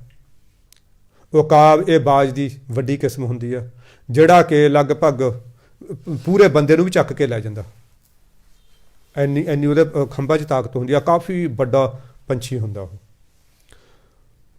ਉਹ ਕਿਉਂਕਿ ਆਵਾਜ਼ ਦੀ ਕਿਸਮ ਹੈ ਉਹਦੀ। ਉਹ ਹੈ ਵੀ ਉਹ ਨਾ ਬਿਲਕੁਲ ਟੀਸੀ 'ਤੇ ਬਹਿੰਦਾ, ਚਾਹੇ ਪਹਾੜ ਦੀ ਹੋਵੇ ਚਾਹੇ ਦਰਖਤ ਦੀ ਹੋਵੇ, ਉਹ ਆਦ ਵਿਚਾਲੇ ਨਹੀਂ ਬਹਿੰਦਾ ਹੈਗਾ। ਉਹਦੀ ਉਡਾਰੀ ਬੜੀ ਉੱਚੀ ਹੁੰਦੀ ਆ। ਉਹ ਉਕਾਬ ਉੱਡਿਆ, ਉੱਡ ਕੇ ਕਹਿੰਦੇ ਮਤਲਬ ਉਹ ਬੱਦਲਾਂ ਦੀਆਂ ਚਾਦਰਾਂ ਨੂੰ ਚੀਰਦਾ ਹੋਇਆ ਕੋਹ ਕਾਫ ਦੇ ਟੀਸੀ ਦੇ ਉੱਤੇ ਸਦੀਆਂ ਪੁਰਾਣੇ ਦੇਵਦਾਰ ਦੇ ਦਰਖਤ ਦੇ ਉੱਤੇ ਜਾ ਬੈਠਾ। ਹੁਣ ਉੱਤੋਂ ਦੇਖਦਾ, ਉਹ ਹੇਠਾਂ ਨਿਗਾਹ ਮਾਰਦਾ, ਉਹਨੂੰ ਲੱਗਦਾ ਜਿਹੜੀ ਇਹ ਧਰਤੀ ਹੈ ਵੀ ਇੱਕ ਖੁੱਲੀ ਹੋਈ ਤਸਵੀਰ ਦੀ ਤਰ੍ਹਾਂ ਹੈ। ਕਿਤੇ ਦਰਿਆ ਵਗ ਰਹੇ ਨੇ ਮੈਦਾਨਾਂ ਦੇ ਵਿੱਚ, ਕਿਤੇ ਝੀਲਾਂ ਨੇ, ਕਿਤੇ ਦਰਖਤਾਂ ਦੇ ਝੁੰਡ ਨੇ ਫਲਾਂ ਫੁੱਲਾਂ ਨਾਲ ਲੱਦੇ ਹੋਏ ਨੇ, ਖੁਸ਼ਬੂਆਂ ਬਣ ਰਹੇ ਨੇ, ਤਿਤਲੇ ਭੌਰੇ ਜਿਹੜੇ ਉਹਨਾਂ 'ਤੇ ਤਿਤਲੀਆਂ ਭੌਰੇ ਉਹਨਾਂ ਦੇ ਉੱਤੇ ਜਿਹੜਾ ਆਪਣੀਆਂ ਖੇਡਾਂ ਦੇ ਵਿੱਚ ਮਸਤ ਨੇ। ਉਹ ਕਹਿੰਦੇ ਦੇਖਦਾ, ਕਹਿੰਦੇ ਫਿਰ ਉਹ ਅਸਮਾਨ ਵੱਲ ਮੂੰਹ ਕਰਕੇ ਕਹਿੰਦਾ, ਐ ਖੁਦਾ ਤੇਰਾ ਕਿੰਨਾ ਸ਼ੁਕਰ ਹੈ, ਤੇਰਾ ਕਿਵੇਂ ਸ਼ੁਕਰ ਗੁਜ਼ਾਰਾਂ, ਤੂੰ ਮੈਨੂੰ ਕਿੰਨੀ ਤਾਕਤ ਦਿੱਤੀ ਹੈ ਵੀ ਇਹ ਦੁਨੀਆ ਦੀ ਕਿਹੜੀ ਸਾਰ ਬੁਲੰਦੀ ਹੈ ਜਿੱਥੇ ਮੈਂ ਪਹੁੰਚ ਨਹੀਂ ਸਕਦਾ, ਮੈਂ ਉੱਥੇ ਪਹੁੰਚ ਸਕਦਾ ਜਿੱਥੇ ਦੁਨੀਆ ਦਾ ਕੋਈ ਹੋਰ ਪਰਿੰਦਾ ਨਹੀਂ ਪਹੁੰਚ ਸਕਦਾ। ਕਿੰਨੀ ਤੇਰੀ ਕਿਰਪਾ। ਉਹ ਅਜੇ ਸ਼ੁਕਰਾਨਾ ਕਰੇ ਰਿਹਾ। ਇਹਨੇ ਕੋਲ ਇੱਕ ਮੱਕੜੀ ਸੀ। ਮੱਕੜੀ ਕਹਿੰਦੀ ਐ ਉਕਾਬ ਆਪਣੇ ਮੂੰਹ ਮੀਆਂ ਬਿੱਠੂ ਕਿਉਂ ਬਣਦਾ ਤੂੰ? ਕਹਿੰਦੀ ਮੈਂ ਤਾਂ ਇੱਥੋਂ ਕੋਈ ਨੀਵੀਂ ਆ। ਉਕਾਬ ਨੇ ਜਦੋਂ ਦੇਖਿਆ, ਉਹ ਨਾ ਮਤਲਬ ਆਪ ਜਾਲਾ ਬੁਣ ਰਹੀ ਆ ਆਲੇ ਦੁਆਲੇ, ਅਰੇ ਉਹਨੂੰ ਇੰਨਾ ਕੁ ਸੰਘਣਾ ਬਣਾ ਰਹੀ ਹੈ ਵੀ ਜਿਵੇਂ ਸੂਰਜ ਨੂੰ ਢੱਕ ਲੂਗੀ, ਉਕਾਬ ਦੀਆਂ ਨਜ਼ਰਾਂ 'ਚੋਂ ਸੂਰਜ ਨੂੰ ਉਜਲ ਕਰ ਦੂਗੀ, ਇੰਨਾ ਸੰਘਣਾ ਬਣਾ ਰਹੀ ਹੈ। ਉਹ ਕਹਿੰਦਾ ਮੱਕੜੀ ਤੂੰ ਐਂ ਦੱਸ ਤੂੰ ਉਰੇ ਪਹੁੰਚੀ ਕਿਵੇਂ? ਉਰੇ ਤਾਂ ਉਹ ਪੰਛੀ ਵੀ ਨਹੀਂ ਪਹੁੰਚ ਸਕਦੇ ਜਿਨ੍ਹਾਂ ਦੇ ਪਰ ਲੱਗੇ ਹੋਏ ਨੇ, ਜਿਨ੍ਹਾਂ ਕੋਲੇ ਤੇਥੋਂ ਵੱਧ ਤਾਕਤ ਹੈ। ਤੂੰ ਇੱਕ ਛੋਟਾ ਜਿਹਾ ਕੀੜਾ ਹੈ, ਤੂੰ ਉਰੇ ਕਿਵੇਂ ਪਹੁੰਚੀ? ਕੀ ਤੂੰ ਉਰੇ ਰੀਂਗ ਕੇ ਪਹੁੰਚੀ ਹੈ? ਉਹ ਕਹਿੰਦੀ ਨਹੀਂ, ਮੈਂ ਰੀਂਗ ਕੇ ਨਹੀਂ ਪਹੁੰਚੀ ਹੈਗੀ। ਫਿਰ ਤੂੰ ਪਹੁੰਚੀ ਕਿਵੇਂ ਦੱਸ? ਫਿਰ ਉਹ ਕਹਿੰਦੀ ਜੇ ਤੂੰ ਉੱਡਣ ਲੱਗਿਆ ਸੀ ਨਾ, ਮੈਂ ਉੱਥੇ ਤੇਰੀ ਦੁੰਮ ਨਾਲ ਚਿੰਬੜ ਗਈ, ਤੇਰੀ ਪੂਛ 'ਚ ਵੜ ਗਈ, ਮੈਂ ਪੂਛ ਨਾਲ ਚਿੰਬੜੀ ਰਹੀ ਅਤੇ ਇੱਥੇ ਆ ਗਈ। ਕਹਿੰਦੀ ਗੱਲ ਸੁਣ, ਹੁਣ ਤੂੰ ਚੌੜਾ ਨਾ ਹੋ ਜੀ ਕਿਤੇ ਵੀ ਮੈਂ ਤੇਰੇ ਕਰਕੇ ਆਈ ਹਾਂ, ਅਤੇ ਇੱਥੋਂ ਬਗੈਰ ਨਾ ਮੈਂ ਉਰੇ ਟਿਕ ਸਕਦੀ ਹਾਂ, ਤੇਰੀ ਮਦਦ ਤੋਂ ਬਗੈਰ ਰਹਿ ਸਕਦੀ ਹਾਂ ਉਰੇ, ਤੂੰ ਚੌੜਾ ਨਾ ਹੋ ਜੀ ਕਿਤੇ। ਉਹ ਅਜੇ ਸ਼ੇਖੀਆਂ ਮਾਰੇ ਰਹੀ ਹੈ। ਇਹਨਾਂ ਨੂੰ ਇੱਕ ਹਵਾ ਦਾ ਝੋਂਕਾ ਆਇਆ, ਉਹ ਧੜਮ ਦੇਣੇ ਵੱਜੀ ਹੇਠਾਂ ਦੇਵਦਾਰ ਤੋਂ ਜ਼ਮੀਨ 'ਤੇ, ਜ਼ਮੀਨ ਤੋਂ ਹੇਠਾਂ ਹੁੰਦੀ ਪਤਾ ਨਹੀਂ ਕਿਹੜੀਆਂ ਖੱਡਾਂ 'ਚ ਗੁੰਮ ਗਈ। ਹੁਣ ਉਹ ਕਹਾਣੀਕਾਰ ਨੇ ਇਹ ਦੱਸਿਆ, ਕਹਿੰਦੇ ਵੀ ਕੁਛ ਬੰਦੇ ਮੱਕੜੀ ਦੀ ਤਰ੍ਹਾਂ ਹੁੰਦੇ ਨੇ। ਉਹ ਉਕਾਬ ਦੀ ਪੂਛ 'ਤੇ ਵੜ ਕੇ ਪੂਛ 'ਚ ਉਹ ਸਰਬੁਲੰਦੀਆਂ 'ਤੇ ਤਾਂ ਪਹੁੰਚ ਜਾਂਦੇ ਨੇ, ਪਰ ਉਹ ਸ਼ੇਖੀਆਂ ਬਹੁਤ ਮਾਰਦੇ ਨੇ। ਹੁਣ ਕਈ ਵਾਰੀ ਮੈਂ ਸੋਚਦਾ ਵੀ ਸਾਡੇ ਭਿੰਡਰ ਸਾਹਿਬ ਹੈਗੇ ਨੇ ਉਕਾਬ, ਰਘਵੀਰ ਸਾਹਿਬ ਤੂੰ ਉਹਨਾਂ ਦੀ ਦੁੰਮ 'ਚ ਵੜ ਕੇ ਟੀਸੀ 'ਤੇ ਤਾਂ ਪਹੁੰਚ ਗਿਆ। ਹੁਣ ਉਹ ਕਹੀਏ ਕਿ ਬਾਬਾ ਜੀ ਕਿਰਪਾ ਰੱਖਿਓ ਕਿਤੇ ਮੱਕੜੀ ਵਾਲੀ ਨਾ ਬਣੇ ਸਾਡੇ ਨਾਲ, ਮੱਕੜੀ ਵਾਲੀ ਨਾ ਬਣੇ, ਸਗੋਂ ਸਾਨੂੰ ਹੋਰ ਸਰਬੁਲੰਦੀਆਂ 'ਤੇ ਲੈ ਕੇ ਜਾਓ, ਸਾਡੇ ਪੈਰਾਂ ਨੂੰ ਸਾਡੀਆਂ ਬਾਹਾਂ ਨੂੰ ਇੰਨੀ ਕੁ ਤਾਕਤ ਦਿਓ, ਤੁਹਾਡੀ ਪੂਛ ਛੱਡੀਏ ਨਾ, ਚਿੰਬੜੇ ਰਹੀਏ। ਮੈਨੂੰ ਬੜੀ ਵਧੀਆ ਲੱਗੀ ਗੱਲ। ਮਹਾ ਯਾਰ ਉਹਨੇ ਫਿਰ ਦੱਸਿਆ, ਜਿਹੜਾ ਹੇਠਾਂ ਨਿਚੋੜ ਕੱਢਿਆ, ਉਹਨੇ ਦੱਸਿਆ ਕਹਿੰਦੇ ਕੁਛ ਬੰਦੇ ਦੁਨੀਆ ਦੇ ਉੱਤੇ ਜ਼ਿਆਦਾਤਰ ਬੰਦੇ ਇਹੋ ਜਿਹੇ ਹੁੰਦੇ ਨੇ ਜਿਹੜੇ ਵੱਡਿਆਂ ਦੀ ਪੂਛ ਦੇ ਵਿੱਚ ਵੜ ਕੇ ਕਿਸੇ ਉਚਾਈਆਂ 'ਤੇ ਪਹੁੰਚਦੇ ਨੇ, ਪਰ ਉੱਥੇ ਜਾ ਕੇ ਚੌੜੇ ਹੋ ਜਾਂਦੇ ਨੇ। ਉਹਦੀ ਪਤਾ ਲੱਗਦਾ ਜਦੋਂ ਜਰਾ ਕੁ ਹਵਾ ਵਗੀ, ਕੋਈ ਪਾਪਾਂ ਦੀ ਬਕਾਰਾਂ ਦੀ ਕੋਈ ਦੁਨਿਆਵੀ ਹੈ ਜੀ, ਉਹ ਧੜਮ ਦੇਣੇ ਹੇਠਾਂ ਡਿੱਗਦੇ ਨੇ।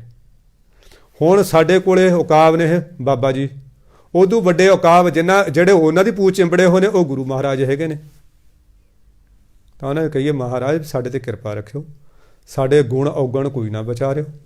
ਸਾਧ ਸੰਗਤ ਜੀ ਸਮਾਂ ਵੀ ਹੋ ਗਿਆ, ਅੱਜ ਦਾ ਭਾਦੋਂ 2 ਹੀ ਪਦੇ ਹੋਏ ਨੇ। ਚਲੋ ਖੈਰ, ਬੇਅੰਤ ਤਰ੍ਹਾਂ ਦੀਆਂ ਭੁੱਲਾਂ ਚੋਕਾਂ ਗਲਤੀਆਂ ਗੁਰੂ ਮਹਾਰਾਜ ਦੀ ਪਵਿੱਤਰ ਪਾਵਨ ਬਾਣੀ ਦੀ ਕਥਾ ਵਾਰਤਾ ਕਰਦਿਆਂ ਹੋਇਆਂ ਹੋ ਗਈਆਂ ਹੋਣਗੀਆਂ। ਦਾਸ ਖੇਮਾਂ ਦਾ ਜਾ ਚੁੱਕਾ। ਵਾਹਿਗੁਰੂ ਜੀ ਕਾ ਖਾਲਸਾ, ਵਾਹਿਗੁਰੂ ਜੀ ਕੀ ਫਤਿਹ।